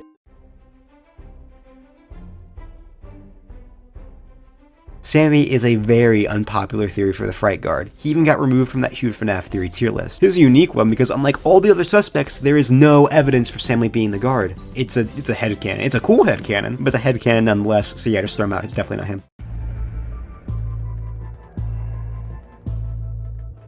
Fritz Smith is the next person I want to talk about, assuming he isn't Michael Afton, of course, which I don't believe he is, as I explained in a previous video. Although, something I didn't bring up in that video is that another reason I don't think Mike is Fritz anymore is because of Scott's rule of clarification. Scott likes to clarify things in the next game. Once the theory of Mike being Fritz became extremely popular, he showed in the next game that one of the missing kids was named Fritz, sign that the guard and kid are related. This wouldn't be bad if Jeremy's name wasn't reused too. This means there are two options. Jeremy and Fritz are the parents of the MCI victims, or related to them in some way, or Mike is both Jeremy and Fritz, and he is using the names of Williams' victims. Mike Schmidt could be the name of a DCI victim, I guess. This idea was called out in the Ultimate Guide, interestingly enough, and what's even more interesting is that it was one of the new pages for the book. It wasn't in the other versions of it. Mike being Jeremy is unlikely because, again, the week before implies Jeremy is the Bite 87 victim. And I've gone attached to my Jeremy narrative that I explained in this video. Now, if the movie comes out and Mike, for any reason, used the name Fritz, and Jeremy doesn't show up at all, then yeah, I would probably believe Mike is Jeremy and Fritz. But right now, well, the movie's not out, so yeah. My point is that the graves seem to be Scott clarifying Jeremy and Fritz are the parents of the MCI. Anyway, let's get back to Fritz being the FNaF 3 guard. The evidence for Fritz being the guard is that at the end of the game, the protagonist is never named, perhaps implying they are someone from the past and we have to figure out who they are. And all the Phantoms, with the exception of Chica, are either characters introduced in FNaF 2 or based on their appearance in FNaF 2. And FNaF 3 in general seems to have a strange focus on FNaF 2, which I already explained in a previous video, so I'll just play the clip here. Also, FNaF 3 has a strange focus on FNaF 2. The office has a box filled with the toy animatronics and Withered Foxy's hook. In 5 out of 6 of the Happiest Day minigames, we place a character introduced in FNaF 2. The paper pals from FNaF 2 can show up as Easter eggs in the office, but to be fair, so can the FNaF 1 cupcake. And furthermore, all the Phantoms except for Chica are based on FNaF 2. It also makes sense for Fritz's hallucinations to be animatronics coming to his office to jumpscare him, since that's what happened to him in FNaF 2. And it was most likely a traumatic experience. I'm gonna be honest, if FNaF 3 was the end of the series, I would probably think Fritz is the guard. However, since the series did not end at 3, I think we can say he is not the guard. Nothing has pointed towards him being the guard since its release, and the Phantoms being based off FNaF 2 doesn't matter that much, like I said. The point about the animatronics being based on his trauma from FNaF 2 is pretty decent though. You know, can't really argue with that. That's what I was talking about earlier where I said the Phantoms can be used as minor evidence for some character. There's just more evidence for other characters. I seem to be trapped inside the Springlock suit. William being the guard is a theory proposed by the channel, I don't know how to say their name. It's an hour-long video which goes deep into the theory. The basic summary though, and this is definitely not the most in-depth, the idea is that Hudson is a William parallel, and that FNaF 3 happens in William's mind. I can't go too in-depth because I don't want to break down an hour-long video, and you guys should watch it, it is a good video. Some of the evidence I can talk about is that the FNaF 3 teasers say it's all in your mind. There's also the FNaF 3 trailer, where the camera zooms in onto Springtrap's eye, maybe implying that we are going to see things from his POV. Night 6 is also called Nightmare, but Scott has always called Night 6 Nightmare, so yeah. I think it's a fine theory, I just don't think it's what Scott's going for. I suppose the end of what we found could point towards this, as it's implied Springtrap never moves, meaning the night's events were in Hudson's head, but that's it. I just don't think this is what Scott's going for. The All in Your Mind teaser is probably talking about the Phantoms, not the entire game, and the trailer going into Springtrap's eye could just be a cool transition. But watch the video and come to your own conclusion. Henry Emily has been a pretty decently popular theory for the guard's identity since FNaF 6, where he was properly introduced. There was even a point where he and Mike were the only real suspects. Oh, how I wish we could go back to those days. Does this theory hold up though? Yeah, it's pretty good. The evidence is that in FNaF 6, Henry recounts the Follow Me minigames, even knowing Afton set a trap. He lured them all back to a familiar place, back with familiar tricks. He set some kind of trap. I don't know what it was, but he led them there, again. He overpowered them, again. And he robbed them of the only thing that they had, again. It's possible that Guard dreams the Follow Me minigames between nights, or somehow has visions of them, so Henry may be recounting his dreams while he worked at Fazbear's Fright. Speaking of the minigames, the Guard may help set up the Happiest Day minigames by playing the arcade games, and Return to the Pit seems to kind of imply that Happiest Day is played on arcade, since Oswald, when he goes back in time, does that. Although it is a different thing, but it still is Happiest Day, but who knows? If this is true, they are trying to help free the souls, and that was Henry's primary motivation in FNaF 6. Further evidence is that the Silver Eyes was written during FNaF 3's development, so it's possible Scott always intended Henry to be the guard and kept the name secret so he could figure out Henry was the guard when the Silver Eyes came out. It's also possible the guard burnt the place down, and as we know, Henry's plan in FNaF 6 was to burn down the pizzeria with everyone inside. It's possible that FNaF 3 was Henry's first attempt at the plan, and he refined it for FNaF 6, since in FNaF 6 they can't leave, there's no way for William to escape this time. And in FNaF 6, you lure the animatronics away using audio, much like in FNaF 3. It's possible Henry got this idea from working at Fazbear's Fright. Henry being the guard can make sense too. Henry may have wanted to keep up with recent Fazbear locations, even if they aren't official, where he felt a calling to work as a location. As we know from Fazbear's Fright's The Book series, it's possible that characters can feel a calling to go to Freddy's due to something called the 0 point field. For example, Greg, the protagonist of the story Fetch, feels a calling to Freddy's. This may be true for Fazbear's Fright, the location too. Something could be calling Henry, not exactly sure what though. With all the evidence for the theory out of the way, we can see it's actually a pretty decent theory. However, almost all the evidence has alternative explanations. As for Follow Me, not only is it not confirmed that the guard has dreams of the minigame, but it's also possible that William documented the minigame's events, and Henry later read these documents. We know Henry has access to William's files, so it's not that much of a reach. As for the guard saying Happiest Day, that is not confirmed, although again, Return to the Pit, I don't know what to believe anymore. And it seems more likely that BV is setting up the Happiest Day, although I have a problem with this, as we know the minigames do exist in the universe, which seems unnecessary to add if someone in the real world didn't help out in some way, but that's a video for another day. If the guard does play the minigames, it's a solid piece of evidence for Henry. As for the Silver Eyes point, while it's possible, if Scott wanted us to connect the two characters, you think he wouldn't have made Henry kill himself, and it also would have implied that he was the guard at some point, or just a guard in general. He never was. But then again, the Silver Eyes is an alternate universe. However, he did say not to use it for the games. As for the audio lures, this may just be for gameplay purposes, and Scott didn't think that much about it. It should also be noted that the lures in FNaF 6 are different. In FNaF 3, there's simply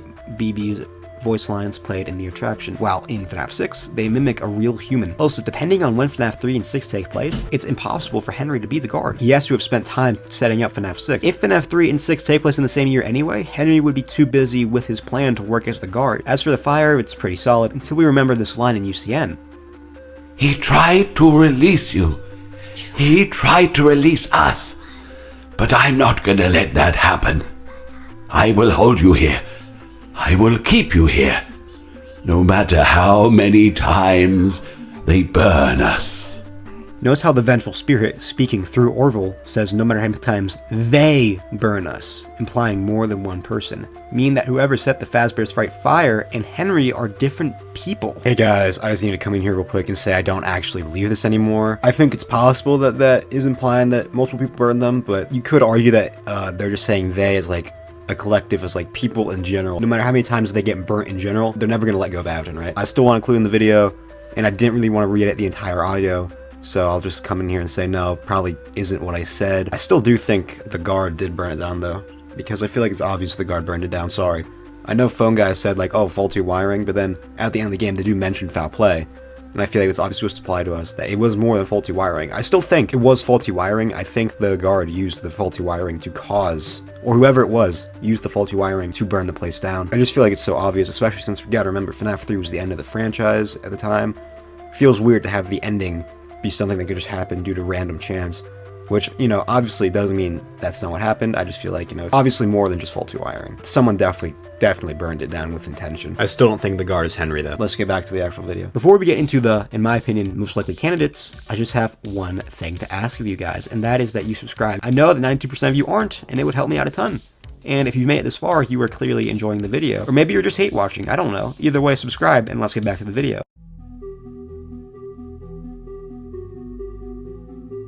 Cassie's dad is the newest FNAF 3 guard candidate introduced in Ruin, although the idea spawned with the release of Help 1 2. I remember when the game first released, this theory was decently popular. I know a few people believed it, but it seems to have fallen off recently, which sucks because it is a good theory. The evidence is that Cassie's dad's Faz Watch has the code 395248, the same code used in FNAF 3 to get the Stage 1 minigame. Furthermore, Help 1 2 seems to parallel FNAF 3's Happiest Day minigames. The player has to unlock the memory dolls by not only playing minigames, but also doing more than what the minigame tells you to do. You figure this out using cryptic clues hidden throughout the game. These dolls also have the mask of the children, much like they did in Happiest Day after giving Golden Freddy the cake. Dolls are also replaced with cake if you repeat the steps to get them. Hell, to unlock one of them you must unlock a secret Phaser Blast level based on FNAF 3 where you go one-on-one against Springtrap, although I guess Plush Baby is there too. Before this, Cassie's dad also set Phaser Blast on fire, which could be a connection to the FNAF 3 fire. The game also has two endings, a good and a bad, and both seem to be canon in some way, much like FNAF 3, where both endings seem to happen. Okay, well, I guess Help 1 2's endings aren't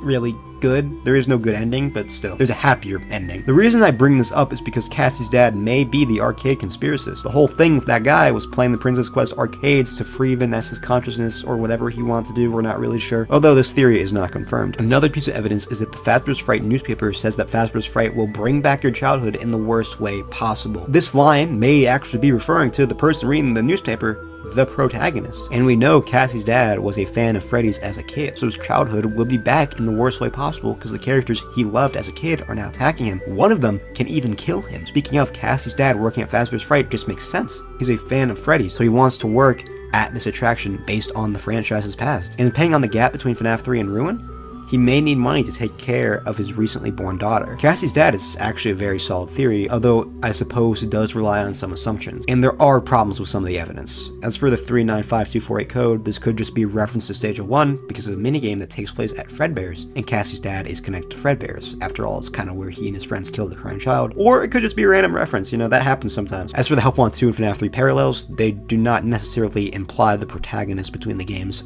is the same person. The arcade conspirator connections rely on Cassie's dad being the arcade conspirator, but also on the guard playing the Happiest Day minigames. So overall, it is a solid theory, but it does have some problems, but I could definitely see him being the guard. Michael is by far the most popular theory for the identity of the guard, and honestly, it makes sense why. Mike is the main protagonist of the original saga, being the protagonist of 1, 4, 5, and 6. The first piece of evidence for Mike being the guard is the quote, "Bring back your childhood in the worst way possible." As I said earlier, this quote may be referring to the protagonist. Also, the protagonist is not named at the end of the game, which could imply they are characters from the past, and we have to figure out who they are, Mike Schmidt. More evidence comes from the logbook, where Foxy is in the FNAF 3 office. Foxy represents Mike, which I've explained multiple times, so I'll just play a clip here. And let me explain why we know Foxy definitely represents Mike and not Phone Guy, who is named Ralph if you didn't know, as revealed in the week before. Foxy representing Ralph is a kind of a popular idea. I mean, Foxy being Mike is definitely more popular, but I still see Ralph every once in a while. The evidence for Ralph is that in FNAF 2, Ralph says Foxy is his favorite, which is reinforcing the week before. Also, some of the quotes on the night pages are similar to stuff Phone Guy would say. You know, what are you still doing here? Whatever else he says, I forgot. And Ralph being in the FNAF 3 office kinda makes sense because his tapes were played in FNAF 3, just ignore that he wasn't a night guard when those tapes were recorded. However, I think it's more likely Foxy is supposed to be Mike, and here's why. Foxy acts as the protagonist of the book, which Mike is, you know, he's the one who writes it and everything. The best evidence for Foxy being Mike is that on the first night page, Foxy is seen reading a magazine in a chair, which is obviously not an office chair, implying this is at Foxy's home and is applying for the job. The magazine is also a sister location reference. It's a Screw Bolts and Hairpins magazine, which was a magazine mentioned in sister location as one of the possible reasons Mike took the job. Further evidence is that in FNAF 4, between nights, there's a minigame called Fun with Plush Trap, where the player, who is Mike, which if you need to know why Mike is the FNaF 4 player, go watch this video on it. Mike goes 1v1 against Plushtrap, who is obviously a reference to Springtrap. And while yes, we now know Plushtrap was a character in the experiments weren't always a plot point, or at least it doesn't seem like they were, so there's probably another explanation for this. And I know that Plushtrap was also a toy that existed before, but it doesn't make sense with him just being a toy because why would Mike have nightmares about him? And it's not just Plushtrap too. With the Halloween update of FNaF 4, 3 new characters were introduced, but only one was canon.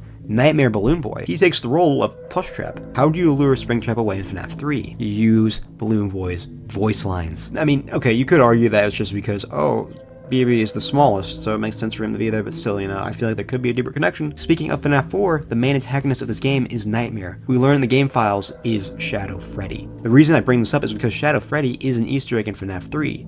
Notice how he looks almost defeated? Perhaps this is because he was defeated by Mike in FNaF 4, and now is just hanging out with Mike until his death in FNaF 6. Alternatively, Fazbear's Fright could be where Shadow Freddy attached to Mike, and he appears like an empty suit to blend in with the location. Another piece of evidence comes from sister location. Clara, who we know thanks to the logbook represents Mike, or at least Mike relates to her, burns down Vlad's house. Vlad is either William or Fazbear Entertainment, it doesn't really matter. The point is Mike, or a character Mike relates to, burns down one of their houses. If Vlad is William, Fazbear's Fright is where he lives in FNaF 3. If Vlad represents Fazbear Entertainment, Fazbear's Fright houses all their stuff. It's their legacy. This relies on the guard burning down the location. A minor piece of evidence is that the hallucinations the guard has in FNaF 3 are similar to hallucinations Mike has in FNaF 1. What I'm talking about is that the guard can hallucinate posters of Freddy changing to Spring Bonnie. You can also hallucinate the cupcake poster turning to a golden cupcake. This is similar to how in FNaF 1, Mike can hallucinate the Freddy poster changing to one of Freddy ripping off his head, the East Hall posters changing to images of crying children, and the words, "It's me," and the rules poster changing the newspapers about the MCI. And yeah, I know that they aren't exclusive to Mike, but it's still possible that years later he's still having similar hallucinations. And it's possible it was a hint that the guard we played as in 3 was the same as the guard we played as in 1. Further evidence is that in the logbook there's a maze to get to the safe room, and under it Mike draws Freddy, Chica, Foxy, and Ghost costumes with 3 others in the background. Some say this may represent the Phantoms due to the noticeable lack of Bonnie, and the number of animatronics here lining up with the number of Phantoms, and how they are wearing ghost costumes. What's the definition of phantom? A ghost. And also figments of one's imagination. The Phantoms, under Mike being the FNaF 3 guard, are figments of his imagination based not only on the props of the attraction, but the ghosts from his past. Literally. Speaking of the Phantoms, their behavior makes sense with Mike being the guard. They jump scare the player because that's what they try to do to him in the past. And if sister location happened by the time of FNaF 3, it did happen to him. Smaller piece of evidence comes from the movie, where Mike and William have a 1v1 that ends in the building collapsing. Another minor piece of evidence is that all the versions of the Freddy files, there is this guy, Mathman, who is drawn in a similar style to how Mike draws in the survival logbook. It's possible that this is supposed to be a Mike drawing, and Mike makes all the red pen edits in the book in like a meta sense. Obviously it's not something that happens in the timeline because it's not a real book in the timeline. And he is drawing himself destroying Springtrap because that's what he tried to do in FNaF 3. But to be fair, it could just be a coincidence and this means absolutely nothing. But that's why I said it's a minor piece of evidence. Also, if the guard sets up Happiest Day, it makes sense for Mike to set it up as he would be putting his brother back together if you believe the theory that the Happiest Day minigames are the bite victim's memories, which I do and I've explained before. In FNaF 6, the game focuses so little on Mike and William's reunion, despite that being what the last game teased at the very end. Maybe the game focuses on it so little because it already happened. The next point is that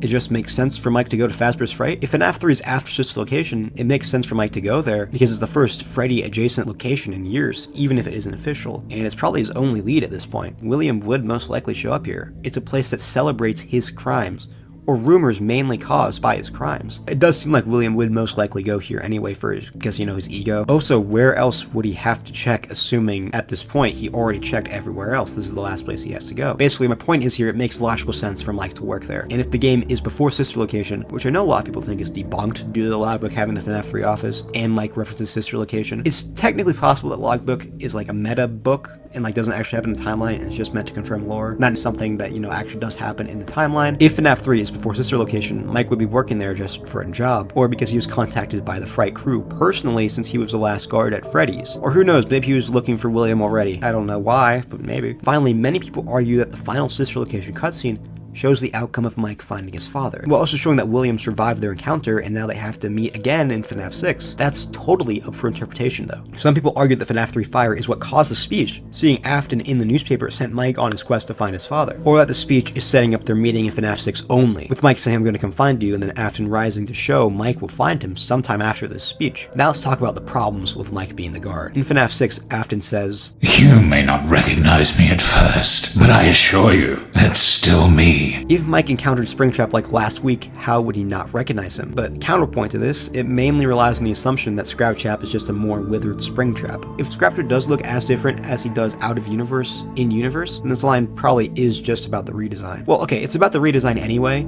like from a meta sense, but I mean Mike assumes William might not recognize him because he looks different, under Mike being the FNAF 3 guard. Judging from how Scott refused to answer the question about Scraptrap's redesign, Daco said Scott said it was a lore question, and everyone else in this game has a lore reason for their designs, I think he probably does look very different in universe. Although, I guess this is not the best argument, but you could argue William is simply talking about their first meeting in general in FNAF 3, under Mike being the guard, if the redesign isn't canon. So you guys know how Mike is a purple corpse, right? Some people say Mike couldn't possibly work at Fazbear's Fright due to his condition. Why would the Fright crew hire a walking corpse? And the Fright guard breathes when he's jump scared. This can easily be explained as the whole corpse plotline didn't exist when FNAF 3 was made. But it can also be explained in universe. As for the breathing, Mike does sigh during his speech. Sighing is just breathing, so he does have the ability to breathe. As for why he is hired, it is a horror attraction after all, and he will be playing the security guard. Maybe the guard would be dead, which is why Mike is the best choice. Or they just straight up did not care. Or maybe Mike's whole body did regenerate with Remnant, but I doubt that. Some people also say that Mike working at Fazbear's Fright contradicts him saying he's been living in shadows, but not really. First of all, he's working the night shift. Although we've seen what we found, Hudson does work both the day shift and night shift. While he is going to act like the guard, it doesn't seem like that was always planned. Some people take issue with how friendly Phone Dude is, meaning that he and the guard must be friends, but not really. He could just be a friendly guy. Anyway, back to some more problems with the theory. As for foxing the logbook, while yes, it is good evidence on the surface, we actually don't know if this was intentional. It could have just been a creative liberty taken by the artist. And while I don't like playing the whole "it was a mistake" card, knowing the history of this franchise, especially when it comes to books, it's entirely possible. But counterpoint to that, the logbook would probably be given extra importance compared to stuff like guidebooks. So it may not be a mistake. We just aren't sure. We don't know for sure. So it could be evidence. Like, you can use it as evidence, but maybe it's not the strongest. I don't know. As for Mike setting up Happiest Day, in his speech, he says the last thing he has to do is find William. He never mentions wanting to free the souls. Although this could be a secondary goal of his, like something he would do if he could.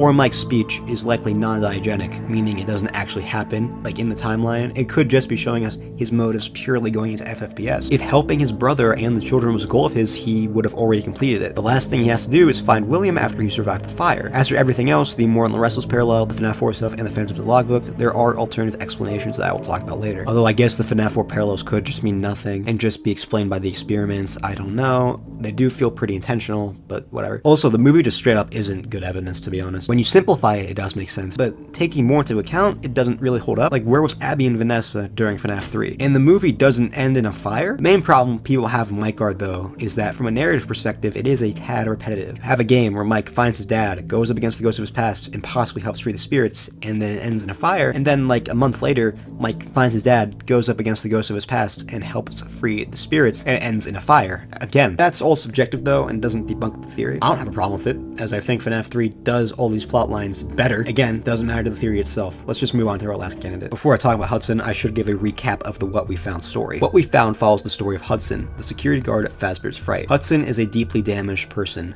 Literally. He has nerve damage. Hudson's life in general is just kind of terrible. He was always bullied at school, particularly by his math teacher, Mr. Afton, but the abuse didn't stop at school.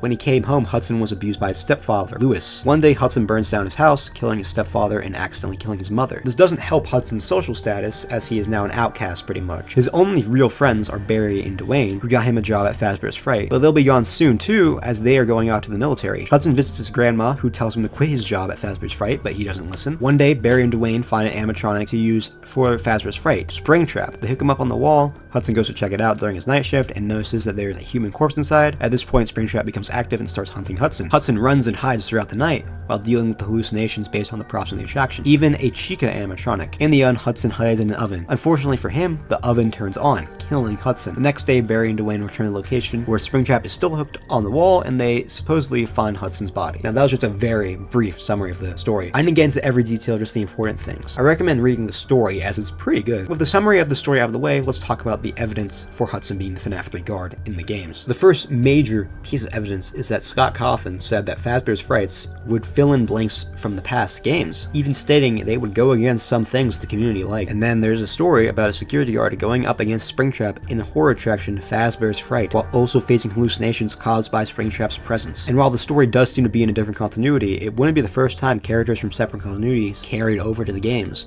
For example, Henry and Charlie. Or for an example in Fazbear's Fright, Coming Home doesn't seem to be in the game's continuity, but it still focuses on Susie, a character from the games. What we found could be a similar situation. It focuses on the FNaF 3 guard, but it's in a different continuity to tell its own story. Some may call out how Hudson's events in what we found are completely different to FNaF 3. However, in the movie, the events Mike goes through are different from the games, but that's still the same character, Mike Schmidt, although he isn't an Afton in that continuity. Well, we don't know that for sure, but he probably isn't. Unless movie 2 confirms he is, then I don't know. And now the evidence for Hudson being the guard in the games includes that Phone Dude talks to the player like a friend, and some people believe he is Dwayne from the story. Though it isn't necessary that Phone Dude is Dwayne, because in the story, Hudson is friendly with the majority of the crew. Also, look at the phantoms. Notice that they are burnt? This could be explained by Hudson's fire-related trauma. Also, Hudson could be the reason foul play isn't ruled out at the end of the game. When one of the employees of this place has a history of arson, you can't rule out the possibility of them burning the place down. And Hudson burning the place down makes sense. He was overwhelmed with what was happening, and in response, burned the place down by messing with the faulty wiring. Maybe dying in the process, explaining why he doesn't have a paycheck. Although I still feel like if the guard died, the newspaper would have said something. I don't know. In the Ultimate Guide, the book implies Hudson is the FNaF 3 guard, with this section. Is Hudson the night guard from FNaF 3? In general, the events of the story seem to follow the events of FNaF 3 almost down to the letter, right down to the ending.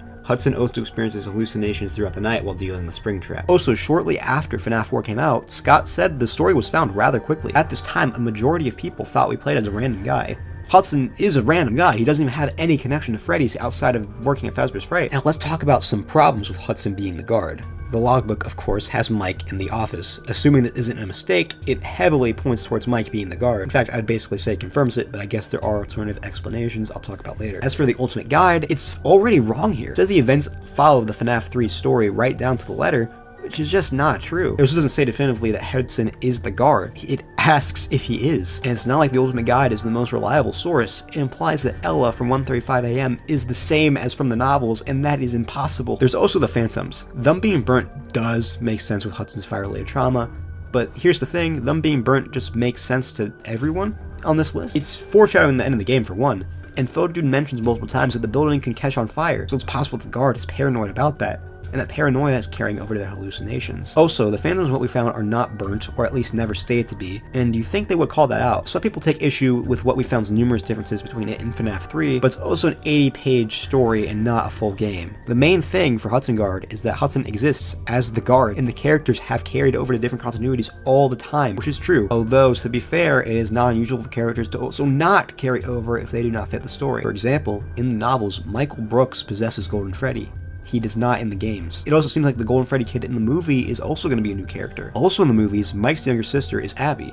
It's Elizabeth in the games. The guard in the game could be someone else, and Hudson could just be a stand-in for them. However, we run into the problem of why was the story written then, and a series meant to fill in gaps, if not to show Hudson is the FNaF 3 guard. There are a few ideas thrown out there. One is that it was made to explain the phantoms, which can work. Some also say that the story did point to the guard's identity, but saying that Mike is the guard and Hudson is a parallel or adaptation of Mike's character, which I do want to talk about real quick. Is Hudson and Mike parallel? They do share some similarities. For example, both are night guards at a Freddy adjacent location, both accidentally kill a family member, both burn alive. Mike was most likely abused by Afton in some ways. Hudson was abused by his stepfather and his math teacher, Mr. Acton, a very similar name to Afton, but that's where the majority of their similarities end. As a kid, Hudson was bullied. Mike was a bully and was never bullied as far as we know. However, I do believe the similarities between them are intentional, since if Scott's making the story to debunk Mike being the guard, he would have to think about Mike. I could see Hudson being some weird adaptation of Mike's character if he isn't the guard, with enough differences to make him his own character separate from Mike. However, if he is the guard, then these were probably intentional to kind of make Hudson kind of similar to Mike, since Scott does know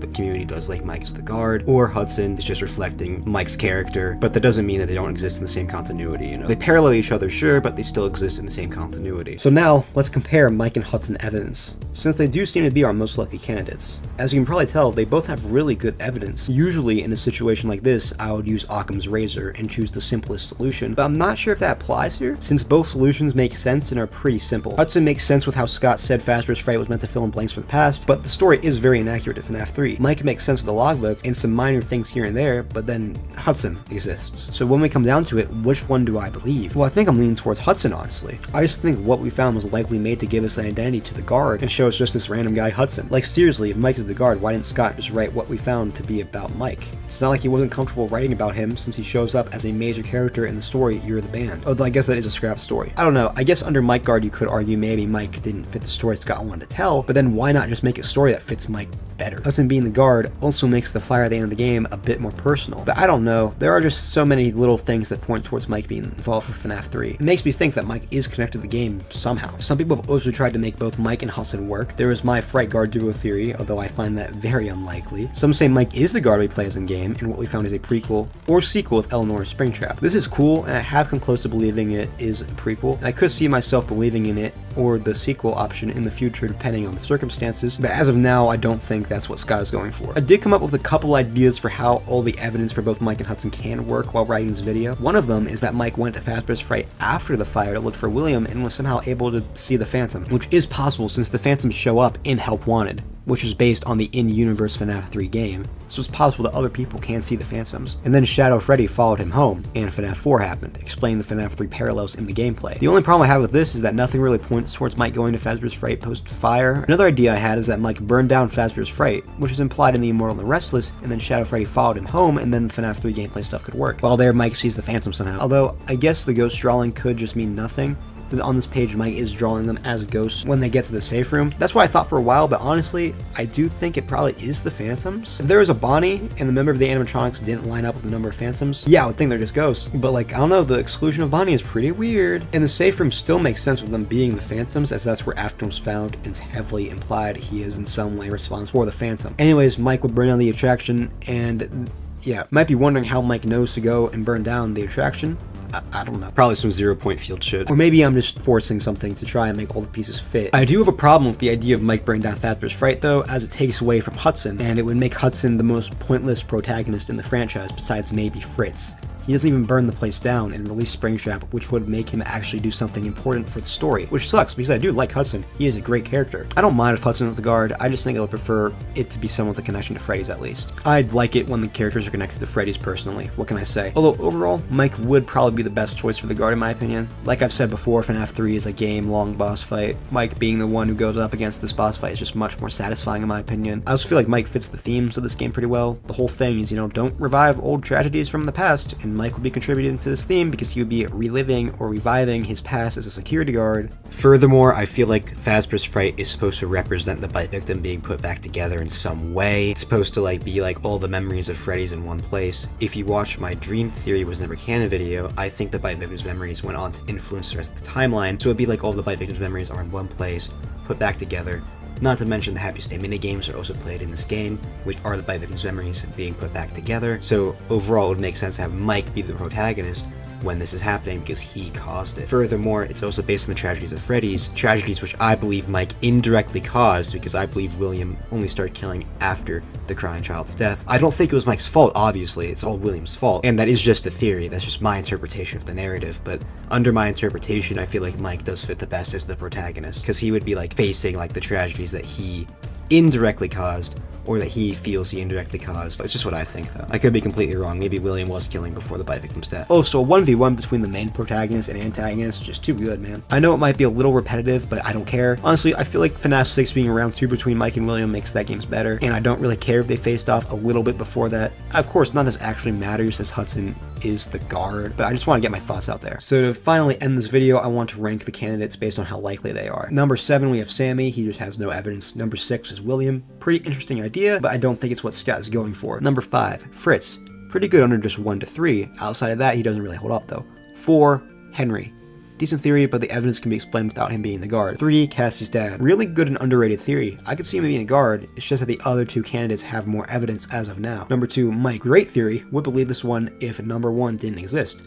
Number 1, Hudson. Not only a good theory, but most likely what Scott is going for. So in the end, I'm sure you can see why the Fright Guard debate is frustrating. Both of the primary theories have good evidence, and both seem equally likely. I think this is one of the things that needs more clarification, honestly. Does it really matter in the grand scheme of things? No. So recently, the fan favorite book, Escape the Pizzaplex, was released. Despite this book focusing on Gregory and Cassie, 2 of our protagonists in the new Five Nights at Freddy's arc, the book contained no lore. It was too focused on reagent, I guess. And this is very disappointing, for obvious reasons. Although, I guess I should say it had almost no lore, because there is one minor thing in this book that could have some implications for the lore, and has been justifiably overlooked by the community. And it might just answer one of the biggest debates left behind by the original storyline. As we know, Escape the Pizzaplex is supposed to be an interactive novel, or a choose-your-own-adventure book. Now, the book is mostly a linear story with no branching paths outside of deaths, but let's just ignore that for now. In these types of books, you often pick up items that you will be able to use later in the book. Maybe a key to unlock a door, things like that. Or you can do what I do and just pick the path anyway, even if you don't have the item. Anyway, Escape the Pizzaplex has collectible items as well, and one of them is what I want to talk about today. While Cassie's hiding from Freddy, she can go to a reception desk. You need to go back to the raceway and find a better hiding spot to hide from Freddy. But as you go to do so, something in the pile of scattered garbage catches your eye. You pick away at the empty wrappers and discarded soda cans to uncover a keychain. Strangely, it's a Bonnie keychain you've never seen before. You thought you'd seen most of the prizes and souvenirs that Pizzaplex had to offer, but this one is new to you, even though it looks old and well used. Still, it's cool, so you grab it and put it in your bag. And what is the item? It's a Bonnie toy, and not only that, but it looks like the Bonnie toy seen in FNaF 3. This alone really wouldn't mean much. This is the Pizzaplex after all, and they have plenty of items from the previous games, but it's specifically called out to be something Cassie has never seen before, and it's old and well used. It's also been modified to be a keychain for some reason. I think the implication here is that it's the same Bonnie toy from FNaF 3. What with it being called out to be old, and something Cassie has never seen before, meaning it's not just common Pizzaplex merch. And I haven't seen anyone talk about this besides myself, but I can't really blame anyone. When this book came out, all of us were more focused on the important things. Well, as important something like a FNaF book can be. Talking about the book having poor writing, it not even being a good interactive novel, and overall the book just being wasted potential. So yeah, something minor like this would slip by, but can't slip past me. I will always overthink any FNaF 3 content. I think that should be obvious. And I've definitely overthought this, and it's time for me to share my overthinking with all of you, and we can be like overthinkers together. But before we overthink this, I just have one thing to ask you guys, and that is that you subscribe, because I'm trying to hit 3K before the end of the year. And I know 91% of you aren't subscribed, so come on, just hit that red button and help me out. You can always undo it later. Let's talk about who this keychain may have belonged to. I think it may have been Cassie's dad, which I know sounds like a huge leap, but please hear me out. Cassie's dad is already connected to Bonnie, because Bonnie is his favorite character, and Cassie is the protagonist of this book, so her father is already sort of related to the book. I mean, he's also mentioned in it. The Bonnie keychain is also old Freddy's merch, and we know Cassie's dad collects old Freddy's merchandise, so I don't think it's a stretch to connect the keychain to Cassie's dad. He also did work at the Pizzaplex. Now, I should note that the keychain is used in Bonnie Bowl, so it's possible the connection doesn't go any deeper than that. You know, it's used in the Bonnie area, so it's Bonnie. But still, I think that's kind of strange that it's specifically based on the toy in FNaF 3, especially since Freddy, which is a toy we know for sure was sold at the Fazbear's Fright auction, would have survived the fire, would have also made sense considering Glamrock Freddy's and Glamrock Bonnie's close relationship. So I think it's more than likely this keychain belongs to Cassie's dad. And there are definitely problems with this idea. For one, if it was his and it was part of his collection, why didn't Cassie recognize it? In Ruin, she calls out the lunchboxes are things her dad collects, so she probably knows about his collection. Well, I mean, obviously she knows about it, you know what I mean. The only answer I can think of is that since it's a keychain, maybe she never saw it or took notice of it. Or maybe he just kept it at work, I'm not sure. That definitely is a problem though. And why is it in the trash? Why would he throw it out? Well, it's possible that maybe he has bad memories attached to this thing, or he was just trying to get rid of it so people can use it. Maybe he even threw it away on accident, or more realistically, it was just convenient for the book. Even with these problems, I do think the keychain most likely belongs to Cassie's dad for the reasons I spoke about earlier. Now that we've determined the keychain most likely belongs to Cassie's dad, let's talk about what this could be implying. I think it could be connecting Cassie's dad to FNaF 3 for sure, and Fazbear's Fright in particular. I know it's possible he could have just bought the toy from the auction, but since it's never cut out to be burnt, which it logically should be if it was in a fire, that implies that whoever has it probably just took it from the Fazbear's Fright security office. So this, at least to me, points towards Cassie's dad working at Fazbear's Fright, which makes a lot of sense. We know he's a fan of Freddy's, why wouldn't he want to work at Fazbear's Fright? And do you want to know what's strange? This isn't even the first time Cassie's dad has been connected to FNaF 3. In Help Wanted 2, on the back of his Faz wrench is the code 395428, the same code used in FNaF 3 to access the Stage 01 minigame. At first I thought this may just be connecting Cassie's dad to Fredbear's, further solidifying him being the Bonnie Bully, but if this keychain really is his, then maybe the connection runs deeper and it's connected him to FNaF 3 in general. And you know what? And I've talked about this before, but Help Wanted 2 in general kind of parallels FNaF 3.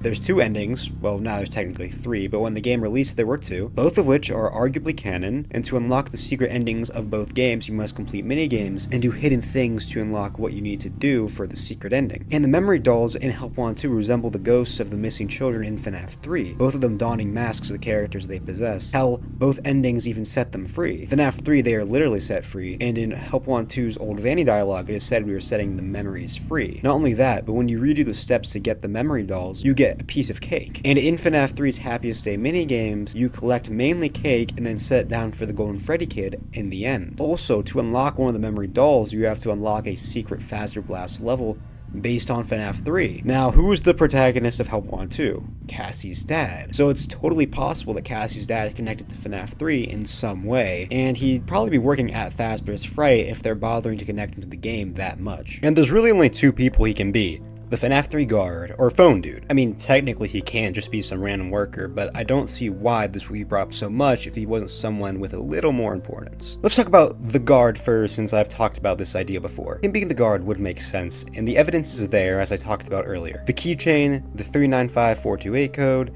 and Help Wanted 2's parallels to FNaF 3. There's also the theory of Cassie's dad being the arcade conspirator in Security Breach, and the theory of the security guard in FNaF 3 setting up Happiest Day, which is played on arcades. If both these theories are true, then that's another connection between the characters. They both play haunted arcade games. Cassie's dad being the guard is a very solid theory, and Escape the Pizzaplex just makes it more likely by further connecting him to the game, possibly. However, I'm pretty certain Cassie's dad is not the guard. I think it's more likely that it's Michael or Hudson, and if you want to know why, make sure to check out my video going over the identity of the FNaF 3 guard. I put a lot of work into it. I'm also making a video on the survival logbook, which plays into all of this, so make sure to be on the lookout for that. But these 2 characters are just more likely to be the guard than Cassie's dad in my opinion. Although I do think him being the guard would make sense, and it would explain why these FNaF 3 connections keep coming up time and again, since the FNaF 3 guard is a pretty heated debate in the community right now, so it could be Scott's rule of clarification playing out. Also, Cassie's dad being the guard makes sense with FNaF 3's narrative, and it would make the game a bit more personal, don't you think? Cassie's dad is a huge fan of Freddy's. The childhood characters which brought him joy are now attacking him night after night, and one of the men who created the franchise he loves so much is coming to kill him, and in the end he feels the need to burn the place down. It just makes for a more personal game and more of a psychological horror experience, which I prefer. And if Cassie's dad is the Bonnie Bully, which he most likely is, he would be connected with the Happiest Day plotline as well, since it's very likely the crying child is connected to that, and he helped kill the crying child. But we can't use narrative satisfaction to prove a theory, obviously, and it doesn't matter anyway since Mike being the guard makes for a better story, but I digress. Anyway, I think if we get something a little more concrete, then I'll probably believe Cassie's dad is the guard. Like if we get a Fazbear's Fright level in 5 laps at Freddy's, and if it has a Bonnie plush in the office, something like that. So if he isn't the guard, then by process of elimination, he is probably Phone Dude. We don't know enough about Phone Dude or Cassie's dad as people to really talk about hardcore evidence for them being the same person, but we know that Cassie's dad's a fan of Freddy's, and Phone Dude seems pretty enthusiastic about Fazbear's Fright. So it's definitely possible that he's a fan of the Freddy's franchise. And this is cool world building, I guess. Not exactly sure why he would be Phone Dude, but it's a harmless thing, so who can really complain? I guess it makes sense with how this new arc seems to be mainly about the effects left behind by the Afton story. So it makes sense to have side characters from that story arc as main characters, so we can see how the events affected them. But he already fulfills that as the Bonnie Bully, so I don't know. Also, he kind of parallels Ralph, I guess, since, Ralph had a daughter, Cassie's dad has a daughter. Yeah, that's how they parallel each other. So to recap, Cassie's dad has been connected to FNaF 3, and Escape the Pizzaplex may have just made another connection. So he is probably connected to FNaF 3, and he probably worked at Fazbear's Fright. He realistically would probably be the guard or Phone Dude. He probably isn't the guard, so he's probably Phone Dude. Recently, the public playtesting beta for Springtrap and Dead by Daylight was released, and I don't know if it was good or not, I can't play it. However, what was surprising is that this collab does seem to have some lore implications for, Five Nights at Freddy's. Most of them are really minor, to be honest, but there is one thing that might finally confirm one of FNAF's most debated minigames takes place. This collab also fleshes out the character of William Afton in the game's timeline, which I will talk about as well. But before we get into all that, we should probably talk about the most important question. First, Can we even use this collab for lore? And to that, I'd say yes, most likely, as the devs have stated over and over again that they have worked very closely with Scott, and most likely everything related to Springtrap and FNaF in general in this collab has to, be approved by Scott. And Springtrap's bio lines up with the games pretty well, and while yes, Springtrap here is technically taken from a different continuity than the games, it is still pretty much the games. It's more of like a branching off point. There's a timeline where everything happens as it does in game, and there's a timeline where William is taken by the entity. So while there is no direct confirmation at this time, I do think we can most likely use this collab for lore, which we should start talking about. Before we talk about William's bio, let's talk about the add-ons. In case you've never played Dead by Daylight before, there are add-ons that can be used with the killers and survivors, and they have a couple sentences attached to them, kind of explaining what they are. Most of William's aren't that interesting, but there are a few I want to talk about. One of Springtrap's add-ons is the party hat, with the description, "The party never ends, no matter how much they beg." Now there's a couple ways to interpret this. You could say this is referring to the survivors in Dead by Daylight, and the party is, the gameplay pretty much. Obviously it isn't literally a party, but it basically is for William. Another way you could interpret this is that it's actually a reference to the missing children. In the book Return to the Pit, Pit Trap, who is not literally William, but whatever, puts party hats on the missing children to kind of mess with their minds, if I remember correctly. I don't know, I'm not rereading the book for the fucking DBD lore video, dude. So this could be a reference to that. Maybe keeping the children in a false happiest day, I don't know. Another add-on is the office phone. It's just a reference to Ralph, which is cool. An add-on that I find interesting is the security guard badge, which has a description, "This badge comes with certain privileges for whoever carries it." I think this add-on is supposed to be a reference to FNaF 2, where William wore a security guard badge during the game. What I find interesting is that it says it has certain privileges. I think this is referencing how William was able to get away with his crimes in that game because of his position as a guard. He was able to kind of say like, "Oh, I don't know anything about that," kind of thing. I just find this interesting because Scott never references FNaF 2, so it's kind of cool. The next one I want to talk about is Freddy's hat. Gabriel trusted the wrong grown-up, and now he's the star of the show. This is just further confirmation that the gravestones at the end of FNaF 6 do line up with, the FNaF 3 ending. I think this one is pretty cool because this franchise doesn't really use the names of the characters that much, so actually hearing the kid who possesses Freddy's name is pretty cool, I think. The next add-on is the purple guy drawing, which says he takes 10 seconds to draw. Just a neat reference to FNaF World. And the final add-on to talk about is the Remnant add-on, with the description, "Molten metal. In the right hands, it's the key to immortality." And I think it does imply that William's motivations in the games, with his experiments at least, is actually trying to figure out immortality, which I think we've all agreed on, but it's still cool to get an explicit mention of it. Now let's talk about the main thing here, Springtrap's bio, because it is pretty interesting. But before I get into that, I just want to ask you guys to subscribe. I'm trying to hit 3K before the end of the year, and subscribing will be a massive help. And if you want to unsubscribe at any time, you can. Anyway, Springtrap's bio reads, "Deep within the abandoned Freddy Fazbear's Pizza, William Afton ran from the ghosts of his victims. He frantically put on his beloved Spring Bonnie costume, the disguise he wore while committing his heinous crimes, to hide from the pursuing spirits. But fate had different plans for Afton. Something activated the spring locks within the Spring Bonnie costume. Metal clamped against metal, piercing the murderer and trapping him in his costume. As he screamed, the checkerboard floor rose up to meet him, and everything went black. Thus Springtrap was born, from the death of a murderer. He awoke to a familiar sound, his body a pillar of agony. The ghosts that had tormented him were gone. The walls surrounding him were decomposing, the floor beneath him falling away in moldy patches. How much time had transpired since the spring lock tore through his body and fixed him within the costume? The urge to kill lingered within him still, the thirst long left unquenched. The sound filled his ears again, children's laughter. Were children playing in the kitchen? Springtrap rose to his feet, adjusting to his new body, and marched towards the sounds. He picked up speed as he moved, walking turned to running. He rushed into the kitchen and found nothing. No children, no games, no laughter, just a swirling mess of black fog enveloping the far wall. Springtrap examined the fog. Curiosity tightened its grip on him. As he stared into the darkness, his distended eyes could see shapes emerge within the fog. Who were they? It didn't matter. They were his victims now. Somehow he knew the hunt could go on forever. All he had to do was step into the fog. So this bio confirms that William was taken sometime after he got springlocked, and it also gives us some interesting insight into the game's version of William. Because, this is the first time we've ever really seen something from William's perspective. No, UCN doesn't count. And yeah, he's very similar to the version in the movies and books. He has an urge to kill and seems to particularly like the hunt, because, that's what he said. He knew the hunt could go on forever. I mean, the first thing he does when he gets up is try to kill some kids, And as we see in the actual game itself, he is definitely kind of a showman. His lines are also very corny, but that makes sense. The way I see it, Dead by Daylight, William is pretty much just let loose because there's no consequences to his actions. He doesn't have to compose himself. He can just kind of let loose, do whatever he wants. I do wish that the game maybe gave us a little bit of insight into like the scientific side of William a little bit, you know, like the scientist side. Like, I understand why that would have been hard for obvious reasons, but it still would have been cool. It's a very interesting part of his character. I guess maybe you could say there's like a little bit of that where he was like curious about the fog, but like I feel like anybody would be, so yeah. But you know, it definitely gives us some interesting insight. You know, it does show that contrary to like popular belief, he is just a serial killer at the end of the day, you know. Like, yes, he does have a deeper purpose with like his experiments and stuff, but at the end of the day, he just likes to kill people, dude. Anyway, let's talk about the actual lore implications of the bio. First off, it seems to say that William did actually die in the spring locking. For a while, me and others thought that William was still alive in the suit, surviving off his agony, but this seems to imply that he did actually die, but I guess he was kind of revived in a way. He doesn't possess the suit though.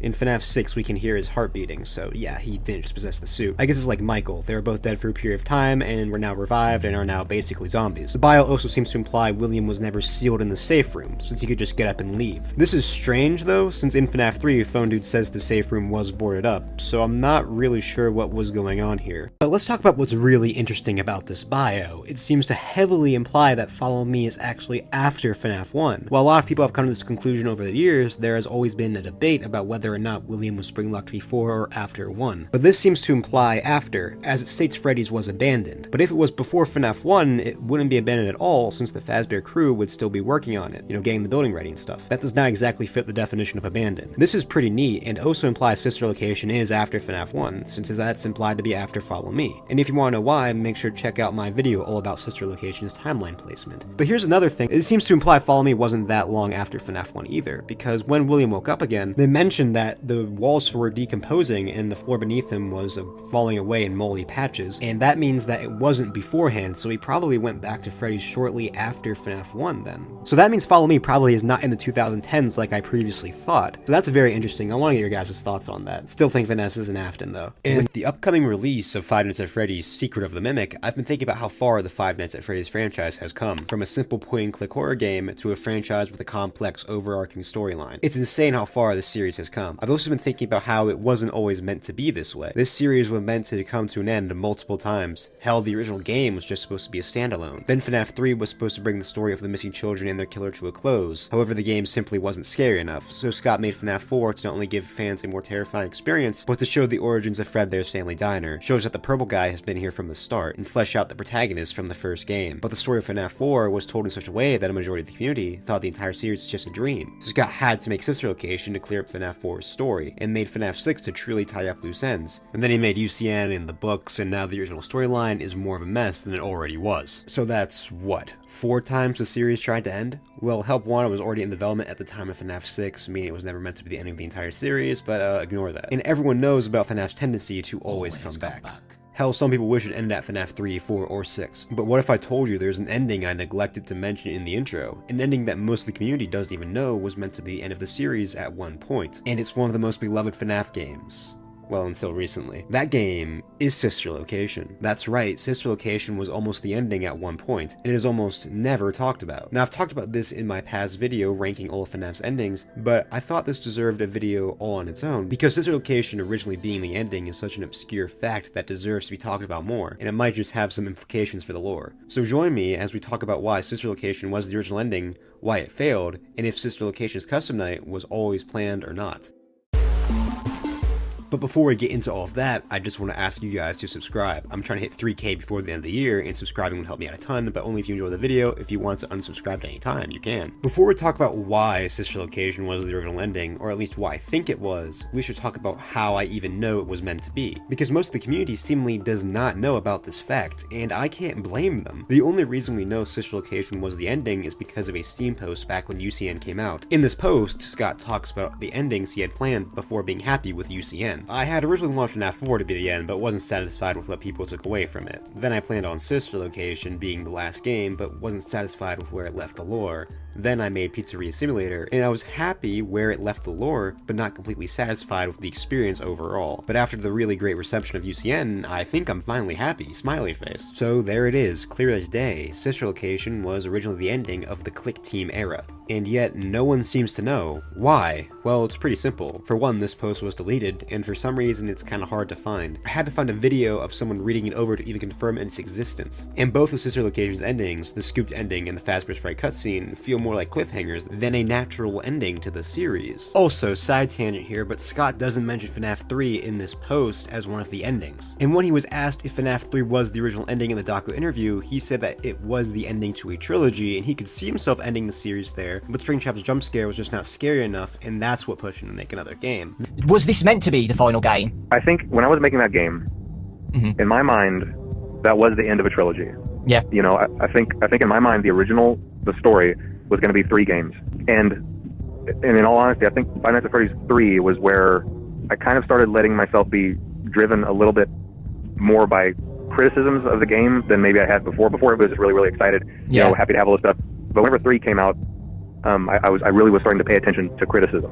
You know, for instance, you know, even though I may have, you know, in some, you know, alternate life, may have left the series alone at 3, people were not happy with the jump scare, and it's kind of as simple as that. People weren't happy with the jump scare of Springtrap, and that really bothered me. And so then that kind of, in my mind, I wouldn't let the series rest in a way, because I wanted to make another entry that was really, really scary again. Yeah. You know, and I think I accomplished that with Five Nights at Freddy's 4. You know, really focusing on really cool, really quick, unexpected jump scares that kind of make you jerk. So yeah, so honestly, the series kind of was nudged forward by me wanting to improve upon the last entry. This makes me wonder if FNaF 3 was ever actually the ending of the series, or was FNaF 4's narrative always planned? I don't know. You guys can talk about it in the comments. I'll talk about Sister Location since that's more interesting. So, now that we know Sister Location was the original ending of the series, we have to ask the question, why? Because, let's be honest, Sister Location's ending definitely feels like it's setting up another game. So how could Scott possibly think this was an ending to the original series? Well, I think I know. As we know, thanks to some of Scott's previous statements, Sister Location was made to explain FNaF 4. There's literally this Steam post we just talked about where he said he wasn't satisfied with what people took away from the game, and then there's this clip from the doco interview where he said, about this game, it created a bit of a divide between people, specifically the box at the end, and then the TV advertisement with 1983, and then the Bite of 87 debate. How did you feel about the reactions to that? Kind of like with Five Nights at Freddy's 3, where there was something I was kind of left unsatisfied with. The reaction to Five Nights at Freddy's 4, and then the box is tied into this, you know, very, very closely. I don't think that people weren't really happy from a lore standpoint. You know, even though I got the jump scares kind of right. Yeah. And the box really fit into that lore aspect. I felt that it had all gone kind of it had strayed too far from an actual story in a way. Me just saying that, I'm gonna get torn apart for even saying that, because people are gonna look at what I've ended up with and they're like, you call this a story? But my Five Nights at Freddy's 4, it kind of went a little too broad. It cast its net too wide for interpretation. I guess that's the best way to say it. You know, it went too broad for interpretation, and that left people unsatisfied. You know, because whereas the other ones, yeah, there were mysteries. 4 ended up just too mysterious to the point where you really couldn't, you know, there was no real way to figure out what was going on. It left people unsatisfied. And like I said, with, you know, jumping from 3 to 4, I knew that I had to go in and straighten that out. Like, you know, people aren't really happy with this. You know, I need to make another game. I need to kind of ground this again, not necessarily in reality, but I need to ground it in kind of storytelling again. You know, and really lay this down with what's going on. You know, obviously I watch all the game theory videos. You know, and you know, me and Matt have sometimes had an antagonistic relationship back and forth. You know, I inconvenience him with my games, and sometimes he inconveniences me with his theories. You know, but it's all in good fun. You know, but I'll tell you, he did a video on that box, and he kind of said that he thinks the contents of the box changed over the years. You know, and I bet nobody gave that a whole lot of thought, but I saw that and I was like, he's absolutely right. He's absolutely right. The contents of that box have changed over the years, because, you know, it's for that very reason. It's because, you know, of what I was intending the game to be when it happened, and then after the reaction of it, I was like, I need to craft this into something better for the people who see this as important. And that kind of indirectly does change the contents of the box, you know, because it changes the contents of everything that came before. So I thought that was an interesting observation on his part. With this in mind, I can see why Scott would have been fine with ending the series here. It was clearing up the FNaF 4 story. It cleared up if the game was in 1983 or 1987 with the private room, while also hinting towards the final speaker's true identity with the Fredbear plush in William's office. There's also Michael saying William asked him to put Elizabeth back together, but that's in Custom Night, and as we'll talk about later, we don't know if that was always planned. Although on that note, Elizabeth says she's broken, which could tie back to I will put you back together, and right before that the Fredbear plush says you're broken. The game shows us the older brother is named Mike, who is clearly Mike Schmidt from FNaF 1, which will allow players to look back at FNaF 4 and realize that the FNaF 1 phone call was included to hint towards us playing as Mike Schmidt in that game. And if you didn't know Mike was the FNaF 4 player, make sure to check out my video about why Michael is Mike Schmidt and the FNaF 4 player. Also, the game debunks dream theory by showing us a real version of FNaF 4's night gameplay. The final boss of the game is also referencing FNaF 1 and 4 with the addition of a middle vent. Like how in FNaF 4, there are 3 things you need to close, and we play as Mike in this boss fight, so that's another connection. I could definitely see why Scott would view this as an ending if his goal was just to clear up FNaF 4.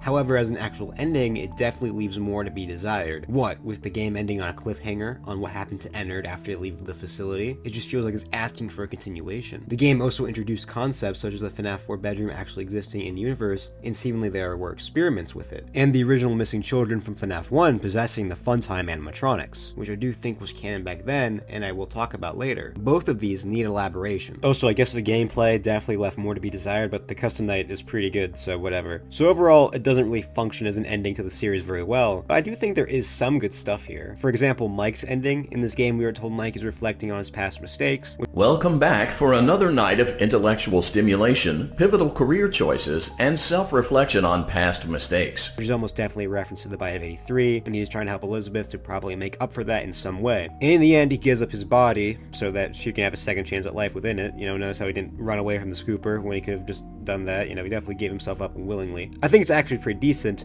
but unfortunately outside of that, the game just doesn't really function as an ending very well, especially since it doesn't really tie itself to any of the other games except FNaF 4, which makes sense since it was just made to clear up the story from that game. Speaking of the story, let's talk about what sister location being the original ending may imply for the overarching story of Five Nights at Freddy's. And for this, I'm just going to be talking about the base ending from the game, because again, the custom night is a whole can of worms I'll talk about later. One of the things I feel like could possibly be implied is that sister location is after 1. I mean, think about it. What would Mike being controlled by Ennard add to FNaF 1? So it would basically go like this. Mike kills his brother, then works at babies to help his sister, gets killed, and is used as a skin suit by Ennard. Then for some reason Ennard works at Freddy's and gets fired. And then for some reason Mike has nightmares based off FNaF 1. And then that's it, his story is over. Unless Mike Ennard is the FNaF 3 guard. It just makes more logical sense for FNaF 1 to be Mike's return to Freddy's, and then he does Sister Location. And then FNaF 4 could happen before or after Sister Location. I'll talk about that later. The game may be after FNaF 1, but is it before or after FNaF 3? Well, I feel like if it was the ending, it must be before, because I think the original 5 children, the MCI victims, were in the Funtime animatronics even when the game originally came out. Now I'll admit, the evidence for this is pretty weak when just looking at sister location. It really just comes down to the Funtime's eye color. The eye color of Funtime Freddy, Foxy, Ballora, and the Bonnie puppet match up exactly with the eye color of the classics from FNaF 1, with Ballora taking Chica's eye color. There's also Yendo, who is clearly some sort of Golden Freddy variant. He just kind of shows up while you're crawling through Fox's area on night 3 with no explanation. Maybe his only purpose was to show us, hey, Golden Freddy is in this game, so the rest of the kids are probably here too. I'm Scott Cawthon, I'm a great writer. Or maybe it's just an Easter egg, I don't know. Like I said, the evidence is weak, but it's there, and let's be honest, it is most likely canon now, and I don't see why Scott would retcon it into being the case, so it probably was when the game came out. To elaborate a little bit more, FNaF 6 was meant to tie up loose ends, and he brought the MCI back into that game, which would be weird if they weren't already back, since that would just be making a loose end to tie up, so I think they probably were back before that game came out. I also think Ennard is supposed to be the representation of the crime child being put back together, and I believe the crime child was sort of split across the MCI victims, which I've explained before, so I'll just play completely explaining it here. I believe the crime child's memories somehow influence the rest of the timeline. This is a theory called memory victim, and it's been around for a while. I don't know who made it, so if someone could tell me, that'd be greatly appreciated. The evidence is all the stuff I just said. FNaF 4 clearly ties itself to the rest of the games despite being in the past. Scott said he didn't fill the game with random Easter eggs. This concept also seems to be implied in the Silver Eyes, which was being written during FNaF 4's development. What? She said defensively. I don't believe in ghosts. I do, Charlie said. I mean, not ghosts, but memories. I think they linger, whether there's someone there or not. And then later in the same scene, I don't know. Sometimes I have these little moments where it's like there's something I forgot, something I regret, or that I'm happy about, or something that makes me want to cry. But it's only there for a split second, then it's gone. Maybe we're all shedding our fear and regrets and hope everywhere we go, and we're catching traces of people we've never met. Maybe it's everywhere. How is that different from believing in ghosts? It's totally different. It's not supernatural. It's not like the souls of the dead people. It's just people leaving their mark on the world. So it's the ghosts of living people? No. You're talking about people having some kind of essence that can hang around a specific place after that person's gone.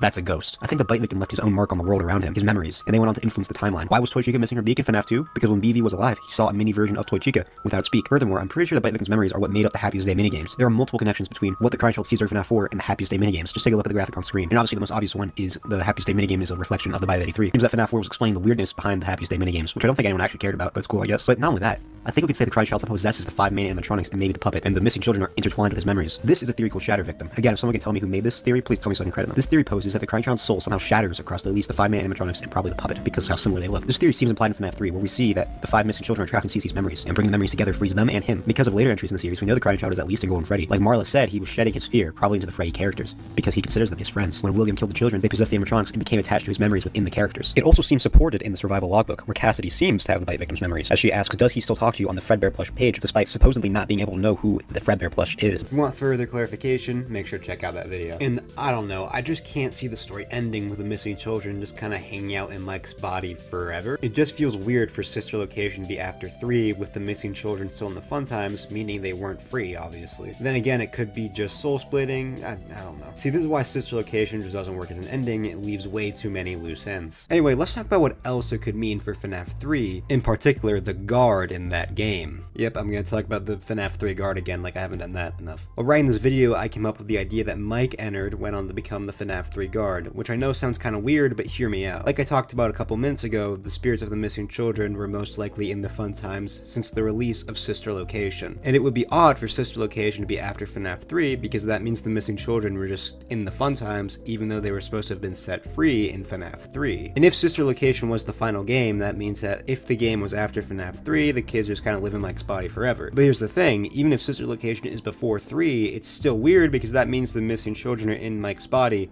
and then Happiest Day just kind of happens and they're free, I guess. Even though there should still be a part of them living in Mike. This is equally as weird as having them just living in Mike's body, in my opinion. And I'm sure this could just be sloppy writing, but I came up with an idea that makes it a little less sloppy. It is kind of weird though. Maybe Mike Ennard went on to become the FNaF 3 guard.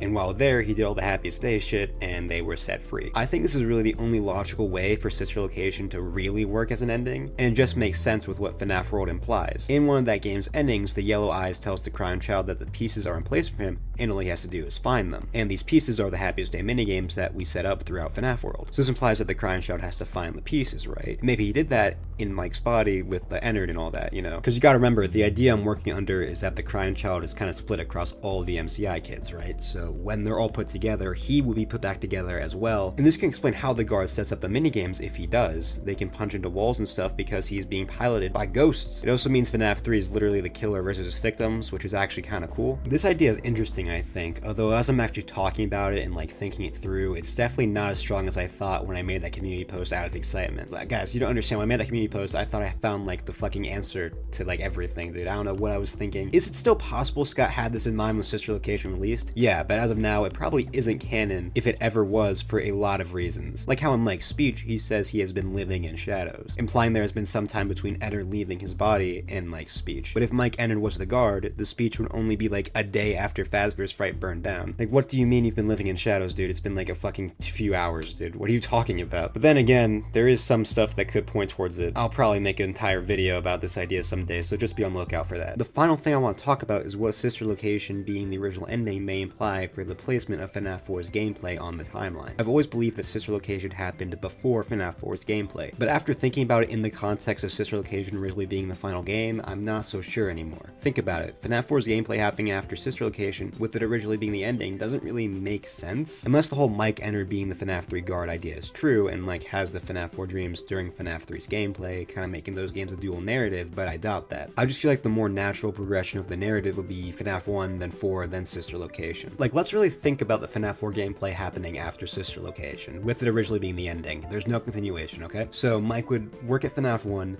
but then work at Sister Location. That's fine, that's a fine narrative. But then for some reason he has nightmares based on FNaF 1 after Sister Location, and then there's a little bit of Sister Location stuff there with the Nightmare Fredbear mouth, right? Okay, sure. But then that's just kind of like the ending to his story. That's just really, really weird. But a more natural story would be FNaF 1, right? Then the FNaF 4 nightmares where he's, you know, all this guilt-ridden stuff, and then he does Sister Location, kind of like confronting his guilt, and then, you know, the ending with him getting scooped. I feel like that's a more natural type of story. But then again, I'm not Scott, so I don't really know what he was intending with the story. This is just like speculation, right? However, I feel like this could have changed. In the survival logbook, Mike draws Nightmare Fredbear under recent dreams, but he has already gone through Sister Location by the time of that book. So maybe it was retconned? Now, that's all the lore stuff I could think about with Sister Location being the original ending. But I'm really interested to hear you guys' opinions in the comments. episodes. I feel like there's definitely more that I'm missing. Like, there's probably stuff with like Happiest Day you could talk about that I don't know, I just can't think of right now. So I'm really interested to hear your guys' perspectives on this game being the original ending and what it could imply, since no one ever really talks about it. However, I think there's something that's even more interesting to talk about, that being Sister Location's custom night update. As I'm sure you guys have noticed before, because I've said it a lot, I've only been talking about Sister Location being the original ending under the assumption the base ending is what Scott was talking about in the UCN Steam post. And I've been doing this because we don't know if the custom night update was the ending at some point or not. And this is something I find to be really interesting, since you can make an argument for and against it being the ending to the series. For the custom night being the ending, we have this Steam post where Scott is talking about the Fazbear's Fright cutscene. In this post, he's talking about how he'll release the cutscene when the game is updated. Cause yeah, for some reason the cutscene wasn't out when the game came out, I don't know. What's important here is the end of the post. When the final cutscene is ready, I will give very hard mode a little more juice to help dedicated players make it to 6 AM. Then we can finally see what becomes of Eggs Benedict. Then our story can be complete. Why the fuck did I do that voice? Oh, by the way, this post was deleted, so you can't find it now. Sorry. What's really interesting about this post, besides it really pointing towards Mic Trap, like, seriously, Scott, why did you say we would see what becomes of Eggs Benedict? Come on, Scott, why did you say that? Is the last sentence. Then our story can be complete. This can be interpreted as saying the whole story will be complete with the new cutscene. Now, you could say this is only saying the story of Sister Location will be complete, but then again, you could argue that Sister Location's story was kind of already wrapped up with the minigames, and now this cutscene ties the game's events to the larger story. So this is referring to the story as a whole, especially since I feel like the final cutscene doesn't really complete the story of Sister Location, like, at all. Like, that was already kind of complete. All it tells us is that Mike has been living in shadows, and I guess that's the completed story. I guess it gives a little more exposition to what was happening, like with him putting Elizabeth back together, but again, that's not really completing the story, that's just explaining what was happening. It's definitely left open to interpretation. Another thing you might be able to use to argue this is the ending of Sister Location itself. Like I've said before, it definitely feels like a cliffhanger. Maybe it was, and Scott had already planned the custom night to kind of wrap things up. For the custom night not being the ending, we have the ending of custom night itself. If you think that the base ending feels like a cliffhanger, then the custom night ending is like if you were hanging off the cliff with one finger. The ending of custom night is Michael having a monologue about how he wants to find William, and then he says we're gonna come find you, and then Springtrap is revealed to have survived the FNaF 3 fire. And while yes, Springtrap was seen in the final newspaper of FNaF 3, that was definitely left more open to interpretation on whether or not he survived. The end of custom night shows for a hard fact that he did. That definitely feels like it's setting up another game, even if you agree with the interpretation that this cutscene is showing the outcome of William and Mike's meeting in FNaF 3. Like, there's a reason people were like, holy shit, there's gonna be FNaF 6 after this cutscene, dude. Not to mention that in the other cutscenes, Ennard leaves Mike's body. That is something that could have been explored in another game. Also, how Mike was even able to be alive could have been explored. And what do you know it? All of that was picked up on in FNaF 6. It's almost like the custom night was setting up FNaF 6. And this especially makes sense when you consider the custom night was announced 10 days after Sister Location's release. It's totally possible that in those 10 days, Scott realized he was unsatisfied with the ending of Sister Location and wanted to make another game. And then he made the custom night to get the characters on the right place for the next game. But then again, Sister Location's ending already feels like a cliffhanger, and we know that one of Sister Location's endings was supposed to be the end at some point, so it's possible Scott just made the same mistake twice with both endings. Like, the custom night was supposed to tie everything together, but it just felt like another cliffhanger. It didn't feel like a proper conclusion, and overall another game was necessary. So as you guys can probably see, it's definitely a complicated subject, and both sides have valid arguments. What do I think? Well, I go back and forth. I can see both sides and understand Scott's potential thought process with both. I usually lean towards the custom night never being the ending, since I have a very hard time seeing Scott show Springtrap surviving the fire, and then that's it. He was never going to show what happens to him after. There's also Ennard just living in the sewers forever, which would be really strange, and overall definitely feels like it was setting up another game to me. But I have also thought it was the ending in the past, so I don't know. I would love for Scott to clarify this. I feel like it's something he would confirm, but he probably won't, unless someone emails him or something, and that's probably not going to work out, so yeah, probably don't email Scott. He probably just won't respond, so don't do it. Anyways, with the custom night being the ending, there are some potential lore reveals. There's all the stuff I talked about earlier, but if the custom night was ever originally the ending, then that would basically confirm Mike was the FNaF 3 guard at some point. I mean, the final cutscene of the series would literally be Scott saying he's going to come find William, and the visual is Fazbear's Fright. If the custom night was the ending, then this obviously means he finds William at Fazbear's Fright. And yeah, it would basically confirm Mike is the FNaF 3 guard. But like I said, we simply don't know if the custom night was the ending or not. So unfortunately, we can't really use this as confirmation. Five Nights at Freddy's is no stranger to debates. When the FNaF 4 minigames took place, 1983 or 1987, or if William or Mike was Springtrap,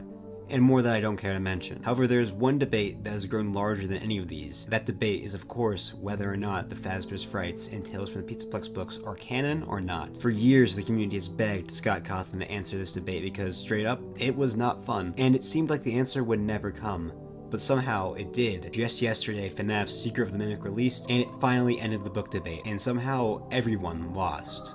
Let me explain. First off, let's talk about what Secret of the Mimic has to say about the book debate. Of course, this is about the Tales from the Pizzaplex books, since that's where the Mimic first appeared. Secret of the Mimic confirms without a shadow of a doubt that Tales from the Pizzaplex is not canon to the games. How, you might be asking? Well, I'm so glad you asked. It all comes down to the character of Fiona, the wife of Edwin and the mother of David. Fiona gets quite a bit of screen time in this game. I have a feeling after this game she will become a fan favorite, but that's not important. What is important is the fact that Fiona was alive at the same time as David. This is confirmed multiple times in the game. There's an audio log you can find where Fiona says she's going to meet up with the Fall Fest crew and that she'll get a babysitter for David. I hope this message reaches you as Ed. soon as you get a break. I have to go help the Fall Fest crew. Just for a few days until the installation is finished. Fall Fest? It's hard to explain. I just have this terrible feeling like I need to be there so nothing goes wrong. That's the 0 point field, of course. Just in case. Trisha will babysit David while I'm gone. I love you. David! Okay, but this could just be the Mimic mimicking her. Okay, sure, we'll go with that. That doesn't explain the family videos Arnold can find when he enters Edwin's house. These tapes are clearly in a chronological order of David's birthdays, and for the first two tapes, Fiona is alive, and in the third tape, Edwin says she is gone, which implies that she has died. Happy birthday, buddy. Oh, this is like the progression of the narrative. David, Mommy's gone.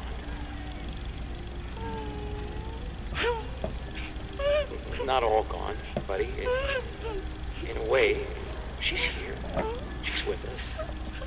Mommy will always be here, watching over us. You better start opening. There's a lot to open. I gotta get back to work.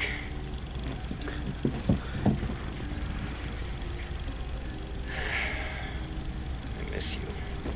It's only after this Mimic Fiona shows up. This means for the first 2 years of David's life, Fiona was alive. There's also an audio log that can be found in-game of Edwin talking about how he'll have to tell David Fiona is gone. Why did you go?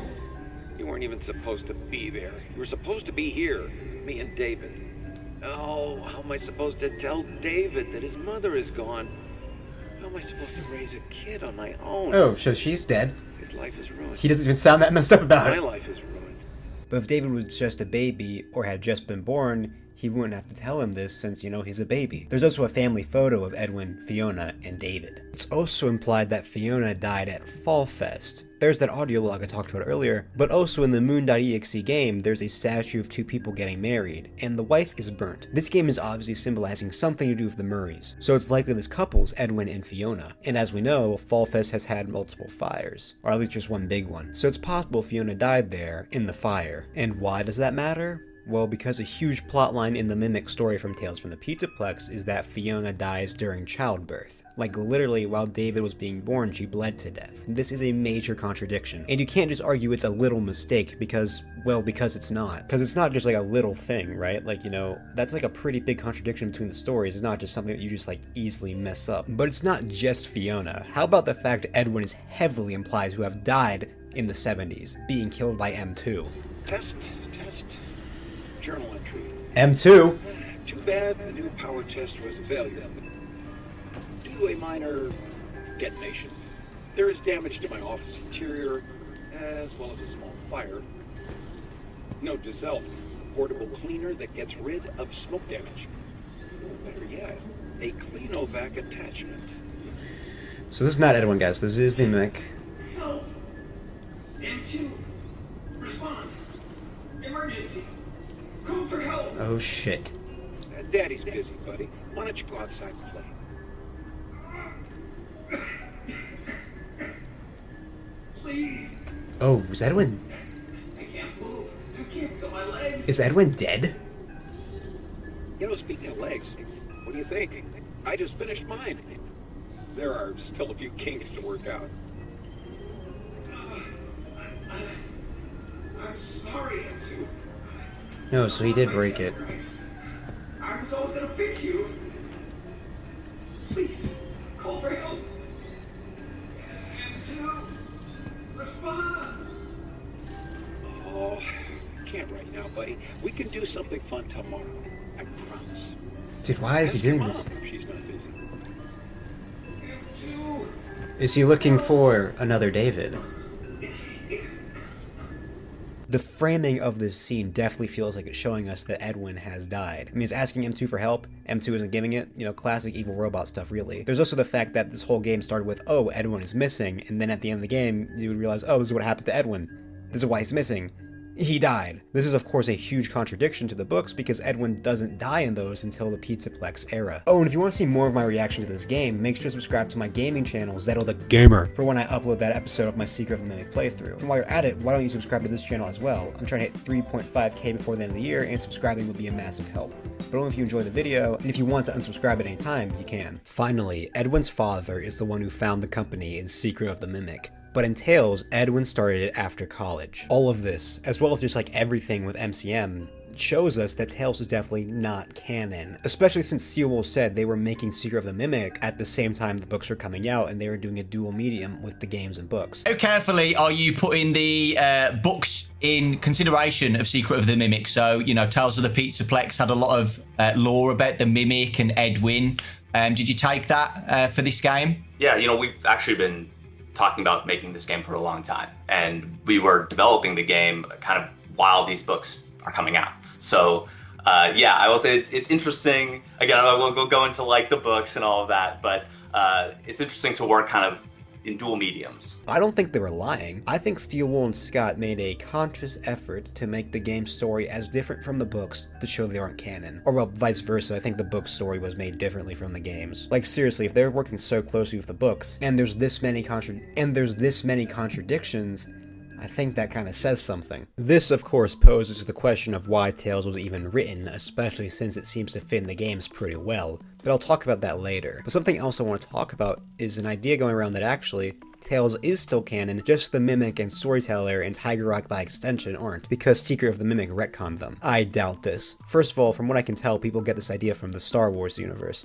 In that franchise, after the Disney buyout, almost every book was considered canon, but if the TV shows or movies changed something, or retell events from those books, then that's what really happened. Basically, they're a secondary tier of canon. There's this great video from the channel Sheeves Talks that goes over this in more detail. And this would be fair to consider if it wasn't for the fact that Star Wars is not Five Nights at Freddy's. We really have no reason to think this is how it works in the FNaF franchise, not to mention every Tales story was canon to each other. So if 3 of them aren't canon, there's really no reason to think the rest are, outside of trying to hold on to a now debunked theory. Now personally, I actually did believe the whole secondary tier of canon idea for a while, but only because I didn't think the games would change things so drastically. I thought it just changed like little details like designs, you know, that's what I was talking about, not like Fiona's entire story, not like the origins of Edwin's company, and not like Edwin's fates, you know? So yeah, Tales isn't canon, by extension neither is Fazbear Frights, since they are both connected via the story Frailty, which seems to tie Fazbear's Frights and Tales together, with the main protagonist seemingly being a victim of Eleanor's. Also, if Tales isn't canon, why would Frights be, like, logically? This makes sense when we consider the story Prankster. In this story, the phrases stingers moot and even more frights are said, and the Ultimate Guide calls these out as meta clues. And it seems to be saying that the stingers, most likely the Stitch Race stingers, are moot or unimportant, and then even more frights is most likely referring to Tales, since that's just basically Fazbear's Frights, but at the Pizzaplex. Could these clues basically mean the stingers are moot, and there's even more frights coming, and those are moot too?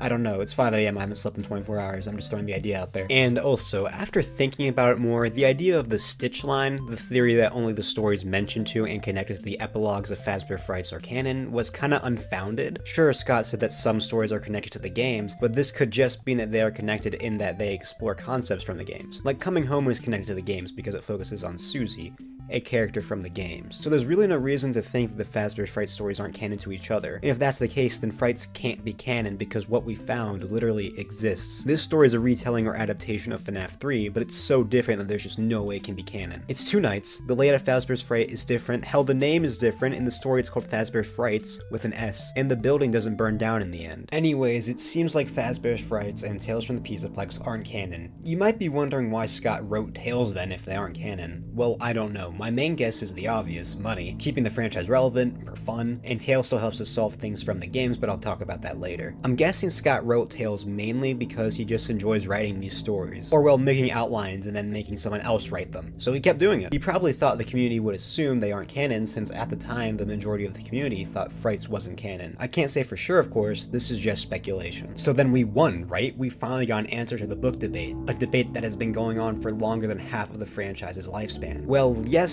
and no, because here's the thing. Tales and Frights not being canon opens up a lot of questions that I will try to answer today. Let's start with a pretty major one. What about the Into the Pit game? Is it canon? Is it not? Well, I'm not really sure. I'm guessing it isn't canon though, since it was originally just supposed to be a novelty game on like the NES or something, and just became bigger over time. And this game's lore is a mess. It's filled with random Easter eggs, and also not random Easter eggs, and Scott was seemingly kind of uninvolved in the development, since he said Megacat kind of went into the hole for a while before updating him. Seems like it wasn't really a focus for him. How has it been working on the game based on a Fazbear Fright story? It's definitely been a unique experience. I first started talking to Meg. I mean, it's been years and years since that game has been in development, and originally it was just supposed to be a little novelty one-off, like, oh yeah, here's this little company that makes 16-bit cartridges, and that was immediately appealing to me because I'm all about the Super Nintendo, and so if I could make something that would come on the Super Nintendo cartridge, sign me up. That was the most exciting thing, the most exciting product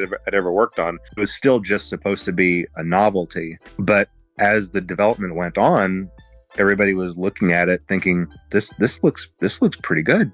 This actually looks really good, and so they just kept on going with it. They could have stopped a lot sooner, and they could have stopped with just a little simple novelty game, but they just kept going, and I kept looking at thinking, yeah, keep going, and they kept going, and I would keep looking at it, and it just turned into this big, full-fledged, full-sized game. So we obviously decided to venture away from strictly the cartridges, so that everybody can be able to play it on Steam and everything. How has it been working with Megacat Studios then? Oh, it's been great. It's been really great. I really haven't had to give them. I mean, I have had to give them direction, but for the most part, it's been weird. They would go into the hole for 6, 7, 8 months at a time, and I wouldn't hear anything from them, to the point where I thought, is this okay? And I would even, I talk to the other people that I work with, like, is this game okay? Is this going to be okay? Are they okay? Do I need to check on this? Do we need to check on them over there? But then I would get an update, and it would just be all this crazy new stuff and all this crazy detail, this fluid animation. It's just crazy, crazy, crazy stuff. And then they'd go back into the hole again for 5, 6, 7 months. And then we just repeat that cycle. But now here we are finally at the end of that road, and I think it's just turned out really great. Like I said, really unique, and I think everybody's going to really like it. This should be obvious when we consider that Vanny was almost in the game, which doesn't make sense for obvious reasons. Some might say that it's been said the Into the Pit game's Easter eggs had to be approved by old Scott to make sure they didn't go against the lore, so it must be canon. Make it hours and hours of interactable stuff where you can read and all that. And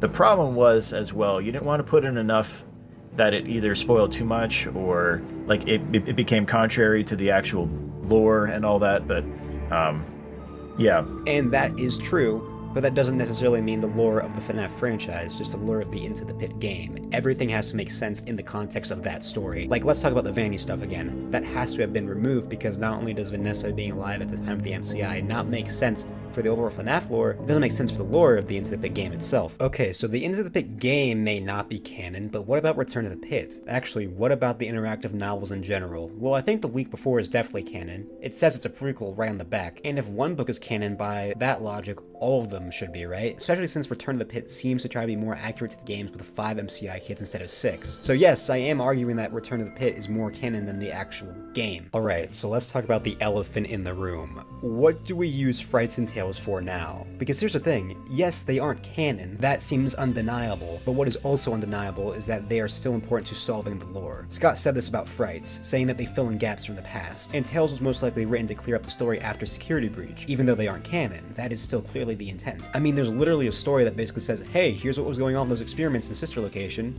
and here's who Patient 46 is. I also think Scott used Tales to introduce the Murrays, since they would be relevant in the next mainline game, and Security Breach didn't set them up, like, at all. This is most likely reason why Tails still has story beats from Secret of the Mimic, but they're changed. For example, like Fiona's death, the storyteller is kind of in Secret of the Mimic, although it's not called the storyteller. If writers have you blocked, use an MCM story template. Simply supply the stage manager with the desired character names, location, and genre. It writes itself. Additional That's like the story storyteller. templates available for purchase. What about the talent? Well, we removed the talent. No difficult puppeteers, demanding actors, or moody directors needed. Our system is drama-free. And more. So at the end of the day, the books are still important, but how? Well, I think I know, and this is where we get into why I said everybody loses at the start. One of the most infamous characters in Fazbear Frights is that of Andrew. He takes up the role of the Vengeful Spirit from UCN in the Fazbear Frights books. In UCN, the Vengeful Spirit is often assumed to be Cassidy, Golden Freddy. I'm sure with the Fazbear Frights books being confirmed not canon, most people will assume that Cassidy being the Vengeful Spirit is also confirmed, which is fair, but I disagree. Even though Fazbear Frights isn't canon, I still think Andrew is the one. Wait, please don't click off, hear me out first. My logic is pretty simple, really. It all comes down to Edwin, David, and Fiona, and I guess the Mimic too. Their stories and tales are completely different from how they are in the games, and yet they are the same characters. I think this carries over with Andrew as well. You could argue that it's different, that there's no proof Andrew exists in the games, but I have to disagree. In Toy Chica: The High School Years, Toy Chica, who represents William Afton, kills 6 people in the show, which is likely the 5 MCI kids and Charlie. But there's a secret 7th victim, but it's always been 6. This implies the existence of a secret victim. And no, it's not Elizabeth or the crying child, since the victims are people Toy Chica actively stalks and kills. William did not stalk crying child or Elizabeth. Hell, he didn't even kill the crying child. So that implies the existence of a secret victim. There's also the fact that the one he should not have killed has male pronouns, while Cassidy is a girl in the novels,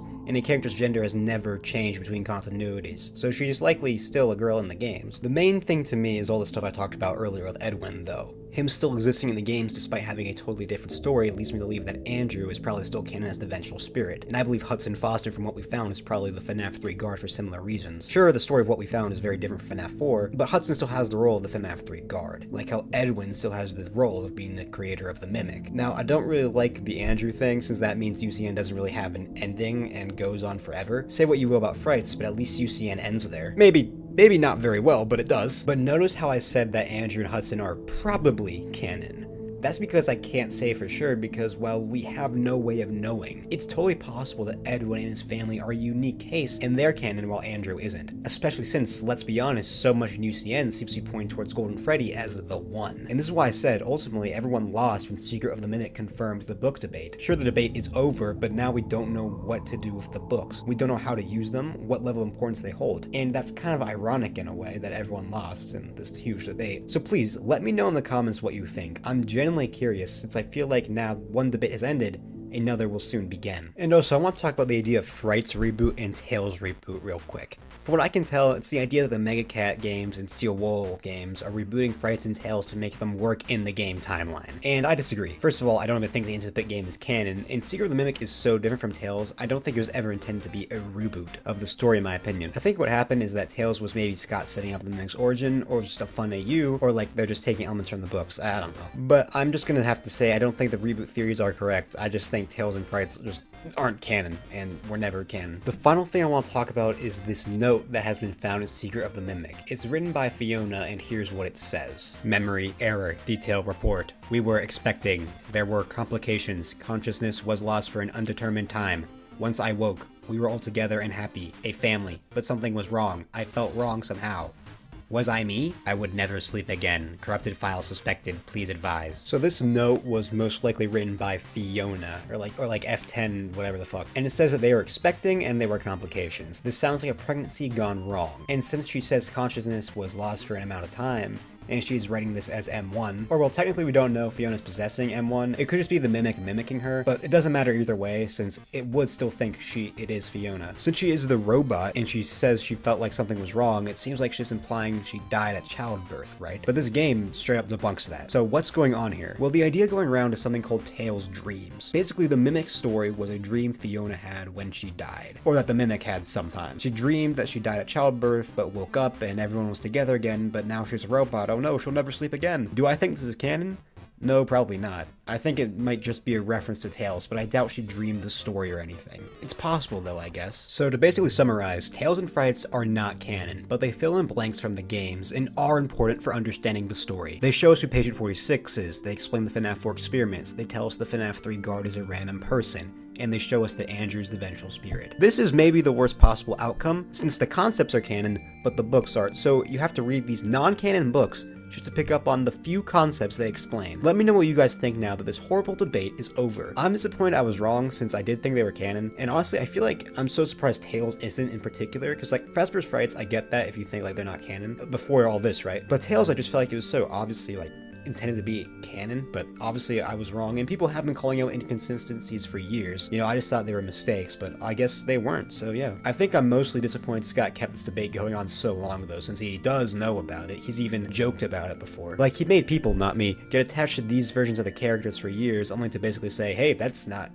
true. Like, Edwin in Secret of the Mimic is basically a completely different guy. One of my favorite things about the Steel Wool era of Five Nights at Freddy's is how the new games constantly call back to the previous games in the franchise. We have Help 1, 1, and 2, which are literally recreations of those previous games, with the main protagonist of Help 1 and 2 seemingly being the Bonnie Bully from FNAF 4. Security Breach has an entire area of the game dedicated to previous installments in the series. It also has the FNAF 6 location, although that might have done more harm than good, and Secret of the Mimic is literally a game set in the past where William and Henry are mentioned. I mean, come on. Although about Secret of the Mimic, there is one callback in that game that has had fans scratching their heads ever since its release. After activating Parachute.exe, Arnold can venture down to Research and Development, a section of MCM. Once here, he can enter a prototype version of the FNAF 1 location, and then he faces off against the Mimic, and he has to escape by making the building's power run out. I'm sure you all know this by now. I mean, it's unlikely you clicked on a video about Secret of the Mimic without knowing what Secret of the Mimic is about. What you may not know, though, is that in front of the stage, right next to the Showtime button, is a camera layout. One from the classic FNAF games, but there's something off about it. You see, it's not the layout for the FNAF 1 location, which you think would be the logical choice, but instead it's the FNAF 3 camera layout, aka the Fazbear's Fright location, aka not the FNAF 1 location. As you can imagine, this confused the community when it was discovered. Showtime? Wait, what? Yo, that's a FNAF 3... Wait, what? That's the FNAF 3 location. Because as far as we knew, the Fazbear's Fright location didn't exist for well over 30 years. How could it be here? Of course, people have come up with explanations. The most popular one, I think, is that it's simply a mistake, because the camera layout asset is taken directly from Help 1, so it's possible someone is trying to find the FNAF 1 map and accidentally got the FNAF 3 one instead, and no one noticed. And you'd think if there was going to be a camera layout in the FNAF 1 location, it would be the FNAF 1 location. I find this answer unsatisfying for pretty obvious reasons. There's really no reason to think it's a mistake. Sure doesn't seem to make sense that the FNAF 3 layout would be here, but that doesn't really mean anything. Just because something seems not to make sense on the surface doesn't mean it's a mistake. And also, I just find it unlikely that somehow no one at Steel will notice this. So yeah, I don't think that explanation holds up very well. The next explanation is that this is another Freddy's location concept that is here because William and Henry gave Edwin a layout to, I don't know, get the vibes of the place, I guess. And this means that Fazbear's Fright either is based on or is this Freddy location. And ding ding ding, we have a winner. Yeah, I believe this one. I think it makes the most sense. I mean, it's still a bit weird it would be here, like why would they send it to Edwin? It doesn't even look like the location they're currently working on, but I don't know. But here's the thing, I don't think this is any old Freddy's location that we've never seen before. Far from it. I think this layout belongs to one of the most important, most mysterious, and most interesting locations in the franchise. I think this layout belongs to Fredbear's Family Diner. And not only that, but I think Fazbear's Fright is Fredbear's Family Diner. Make sure to stick to the end because this theory is crazy and actually has some huge implications for the story of Five Nights at Freddy's. But before we get into that, I have two things I want to say. First of all, I did not come up with this theory on my own. I came up with it while talking with Twitter user @JetTheJet, and actually they came up with the theory. I just found more evidence and I am the messenger. So major shout out to Jet. Without them, this video wouldn't exist. And second, I just wanted to really quickly ask you guys to subscribe. I'm trying to hit 5,000 subscribers before the end of the year, and subscribing will be a massive help. And you can undo it, and you can always undo it at any time. With that said, let's get into this crazy theory.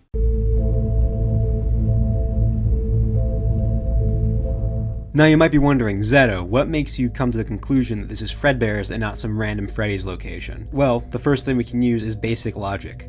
We know from Help Wanted's Faz coins that Freddy's opened in 1983, which makes the prototype of the location and the animatronics existing since the 70s kinda weird, but whatever. Anyway, the point is that Freddy's first opened in 1983. There would be no other Freddy's location for Fazbear Entertainment to send a layout of to the prototype location, but we do know that Fredbear's was opened around the time of Secret of the Mimic, so they could have sent the location's layout over. Why? Again, I don't know. Now, to be fair, you could say that the map layout here is because it's original plan for the location's layout and not necessarily an actual location that existed, and the Fazbear's Fright crew found this layout and based Fazbear's Fright off it. That's fair, but there is actual evidence for this layout in Fazbear's Fright being Fredbear's that might convince you. The first piece of evidence surprisingly takes us back to FNaF 3 itself. While flipping through the cameras, the guard may notice the posters of Freddy changing the posters of Spring Bonnie, which is strange since there is no other Fredbear's memorabilia in the location. Now this can obviously be explained as the guard hallucinating Springtrap in the place of Freddy.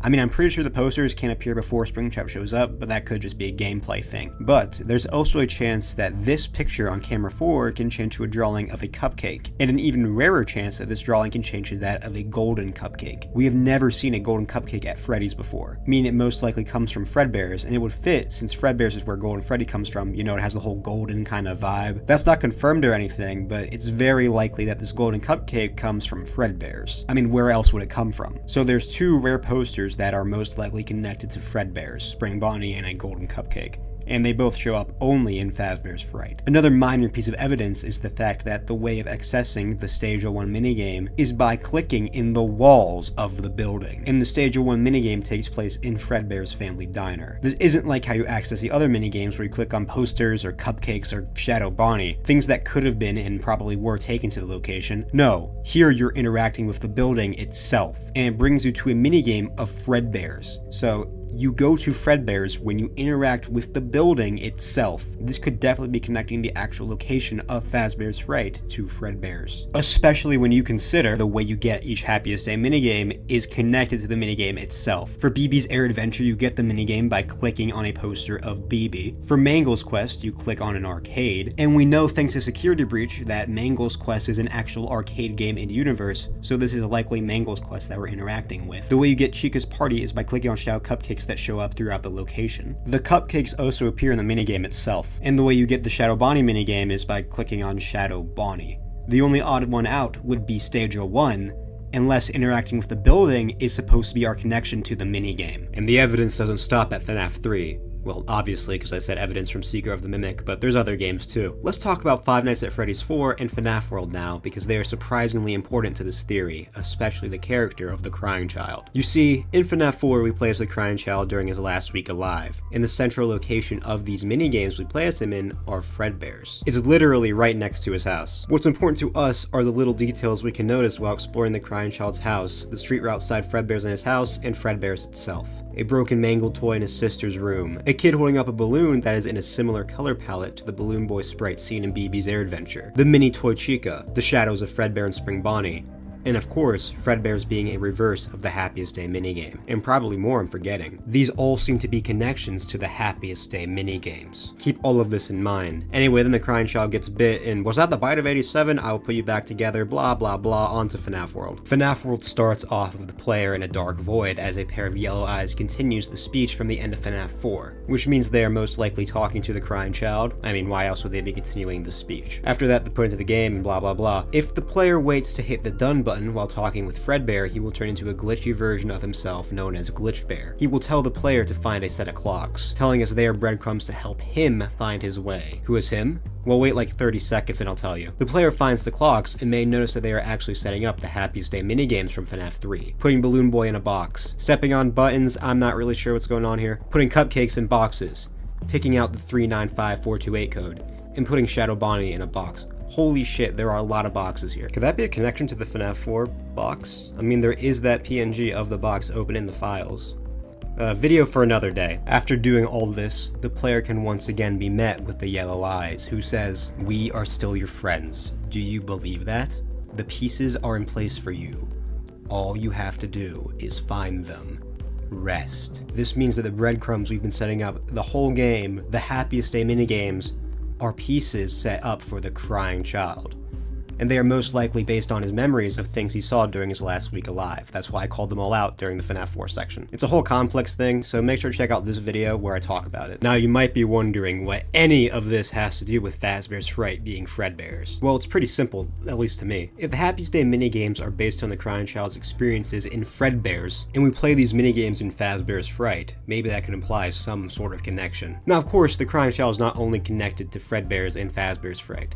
He's connected to Freddy's as well. However, his connection to Fazbear's Fright is definitely much deeper than his connection to Freddy's. So basically what I'm trying to say is that the Happiest Day minigames, which are pieces set in place for the crying child, likely based on his experiences and memories from his last week alive and from Fredbear's being so heavily connected to Fazbear's Fright, might mean it's Fredbear's. It's kind of like his memories are being relived in the place he died, kind of thing. Maybe a weak connection, but I definitely think it's interesting and something worth calling out. Fazbear's Fright could represent him being put back together in general, with most of the remnants from Freddy's past being in one place, and the Happiest Day minigames, which seem to be his memories too. So Fazbear's Fright could be the physical representation of I will put you back together. I mean, after all, the minigames are called pieces, and what do you do with pieces? You put them together. Well, usually. I mean, I guess sometimes you don't, but usually you do. And him being put back together in this case would be his memories all being in one place. Our next piece of evidence comes from Security Breach. There's an arcade called Fredbear's Nom Nom Bites, and the title screen of the game depicts a burning building with the spirits of a bear and a rabbit most likely being Fredbear and Spring Bonnie. Now this is used as evidence for the FNaF 6 location being Fredbear's because there's a burning building and the spirits are being released. But all of this works with Fazbear's Fright too. The building burned down there too, and while there were most likely no spirits released, except for one that I'll talk about later, the remnant of the missing children were probably still in the shells of the animatronics, and any remnant on the toy animatronics, so they likely would have been burnt in the fire and released. I will talk about other evidence for the FNaF 6 location being Fredbear's later. And now we come to our final piece of evidence, and ironically, it's in the very place that started this whole video in the first place. Right next to the Fazbear's Fright layout in Secret of the Mimic, there is a pizza box for Fredbear's Family Diner. And now to be fair, there are pizza boxes for Fredbear's all over Murray's Costume Manor, but there being one right near the map could definitely be environmental storytelling, making us connect the location of Fredbear's to this layout. So to recap all the evidence, the Fazbear's Fright map layout has existed since the 70s, and there were no other Freddy's locations we know of at this point, meaning it could be Fredbear's. In FNaF 3, the posters of Freddy can change to ones of Spring Bonnie, and a golden cupcake can also show up randomly, likely something that came from Fredbear's. The way you get the Stage 01 minigame in FNaF 3 is by tapping on the walls of the building itself,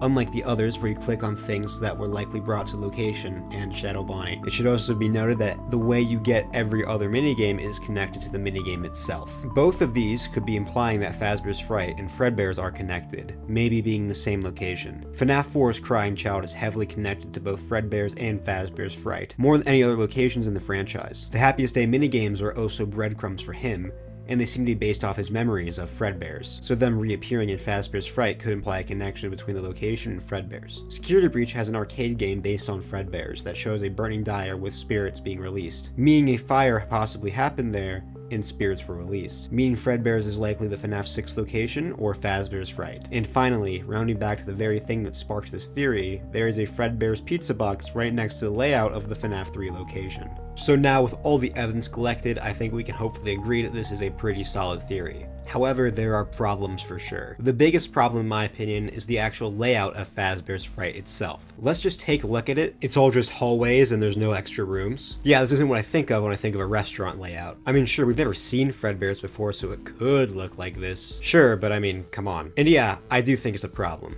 The only real explanation is that Scott just doesn't really care, which would make sense. I mean, the layout of the locations has always been odd for a kid's pizza place. I mean, FNaF 2 literally does not have a kitchen. It's also possible that there's more to Fazbear's Fright that we don't see. Think like The Week Before, where there are multiple rooms that don't show up in FNaF 1. Or the short story from Fazbear's Fright's What We Found, where Fazbear's Fright has a stage and Pirate Cove and all that. Definitely stuff that we don't see in-game. So overall, I think this is probably the biggest problem, but also a minor one. Of course, there's also evidence that the FNaF 6 location is Fredbear's. In Ruin, you can find a cutout of a 70s Freddy under the Pizzaplex, near the FNaF 6 location. It's in the same style as the Fredbear's Family Diner poster found in Security Breach. The FNaF 6 location also has red doors like Fredbear's Fredbear's does in FNaF 4, and they both have cars outside, which could be an intentional connection. It's also very likely that the place where Charlie died is the FNaF 6 location. Notice how they have similar alleyways? And don't say, oh, well, every alleyway looks similar. Yeah, obviously, but it's likely Charlie dying in an alleyway is supposed to connect to the alleyway where Mike finds the animatronics in FNaF 6. And as we know, Charlie died at Fredbear's in the novels, and if she died first, which is a very popular theory, then she would most likely also die at Fredbear's. And that is basically all the evidence for FNaF 6 being Fredbear's, and I think it's a very solid theory and one that I believed for a long time, but this evidence can be explained away. The red door could just be Steel Wool reusing assets, since those doors appear throughout Security Breach, not just at the FNaF 6 location. The cars outside could just be a coincidence. Charlie could have just not died at Fredbear's, and I'll talk about that later. And as for the Freddy cutout near FNaF 6, that could just mean something else besides implying that the FNaF 6 location is Fredbear's. What is it? I don't know, to be honest. I guess it could just mean nothing, but that seems unlikely. Since it shows up after Cassie encounters the Mimic, and in the Mimic's room, there's costumes from Secret of the Mimic foreshadowing that game, it's possible the cutout could just be further foreshadowing for Secret of the Mimic, showing us we're going back to the Fredbear's era. So overall, a solid theory, but I think Fazbear's Fright being Fredbear's just seems more likely. There's also a theory going around that Fredbear's is the FNaF 2 location, the evidence being this line from Ralph during FNaF 2. We don't have a replacement for your ship yet, but we're working on it. We're going to try to contact the original restaurant owner. I think the name of the place was Fredbear's Family Diner or something like that. It was closed for years, though. I doubt we'll be able to track anybody down. The part about contacting the original restaurant owner could be interpreted as Ralph saying the original location of the restaurant that they are in, which would of course be the FNaF 2 location. And I think that's a fair interpretation. But these two theories don't really work together, so my argument against this theory is that Ralph is just misinterpreted here, and that he is just saying like the original restaurant as in a different restaurant, but the same kind of brand. Although I guess it's possible that Fredbear's could be both the FNaF 2 location and Fazbear's Fright. It would just have to be renovated twice. Once by Fazbear Entertainment for FNaF 2, and again by the Fright crew to make it more accurate to how it is in the 70s. FNaF 3 does have some strange connections to FNaF 2, as I've talked about before. Also, FNaF 3 has a strange focus on FNaF 2. The office has a box filled with the toy animatronics and Withered Foxy's hook. In 5 out of 6 of the Happiest Day minigames, when plays a character introduced in FNaF 2, the paper pals from FNaF 2 can show up as Easter eggs in the office, but to be fair, so can the FNaF 1 cupcake. And furthermore, all the Phantoms except for Chica are based on FNaF 2. So I mean, I guess that's possible, but I think it's kind of silly, so I'm just going with FNaF 2 is not Fredbear's. And now, let's talk about how this theory affects the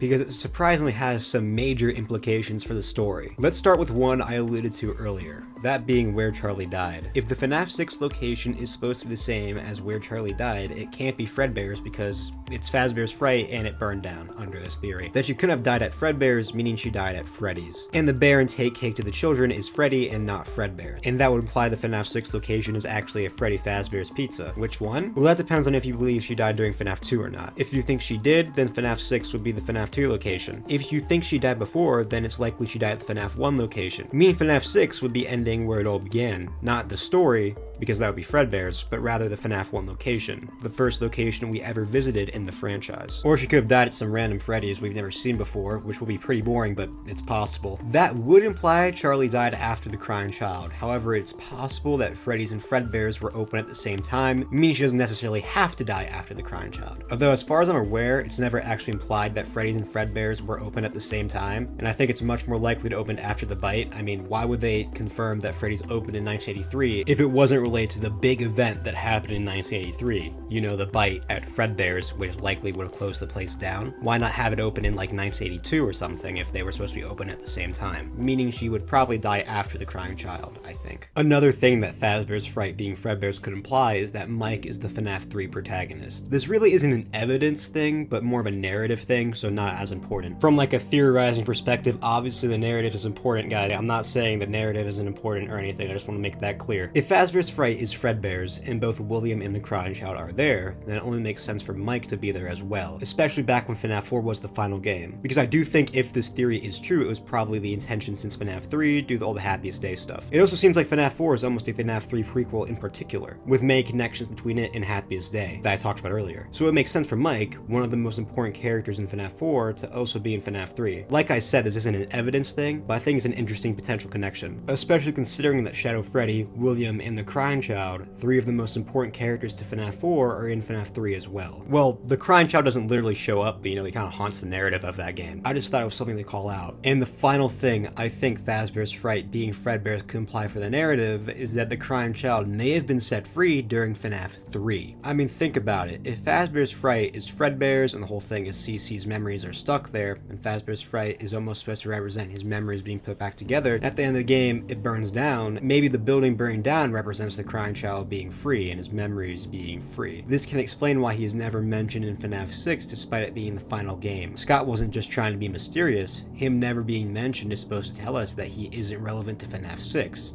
Maybe because he was already set free earlier in the timeline. This could also explain that arcade game in Security Breach. The spirits being set free represent the Crying Child. It's weird that there's 2 though, I don't know. Maybe it's not so literal and Spring Bonnie being free is supposed to represent William because he escaped the fire. The reason the Crying Child can be set free is because all his memories are back in one place. The very place he died. The pieces are in place for him. I think this further ties into the idea of Mike being the FNAF 3 guard because it makes narrative sense for Mike to be there when his brother is set free. And 3 of the 4 other important characters to FNAF 4 are in the game. And if you think Charlie is a Fredbear plush, she is there too, but this is all just narrative slop, not evidence stuff. You might be wondering why the Crying Child would be set free, but the others aren't, since they seem to be around during FNAF 6 in some way, thanks to Henry's insanity speech. Small souls trapped in prisons of my making, now set to new purpose, and used in ways I never thought imaginable. He lured them all back to a familiar place, back with familiar tricks. He brought them all together. I don't know how those tiny breaths of life came to inhabit those machines, but they will never find rest now, not like this. I have to call them all back, all of them, together in one place.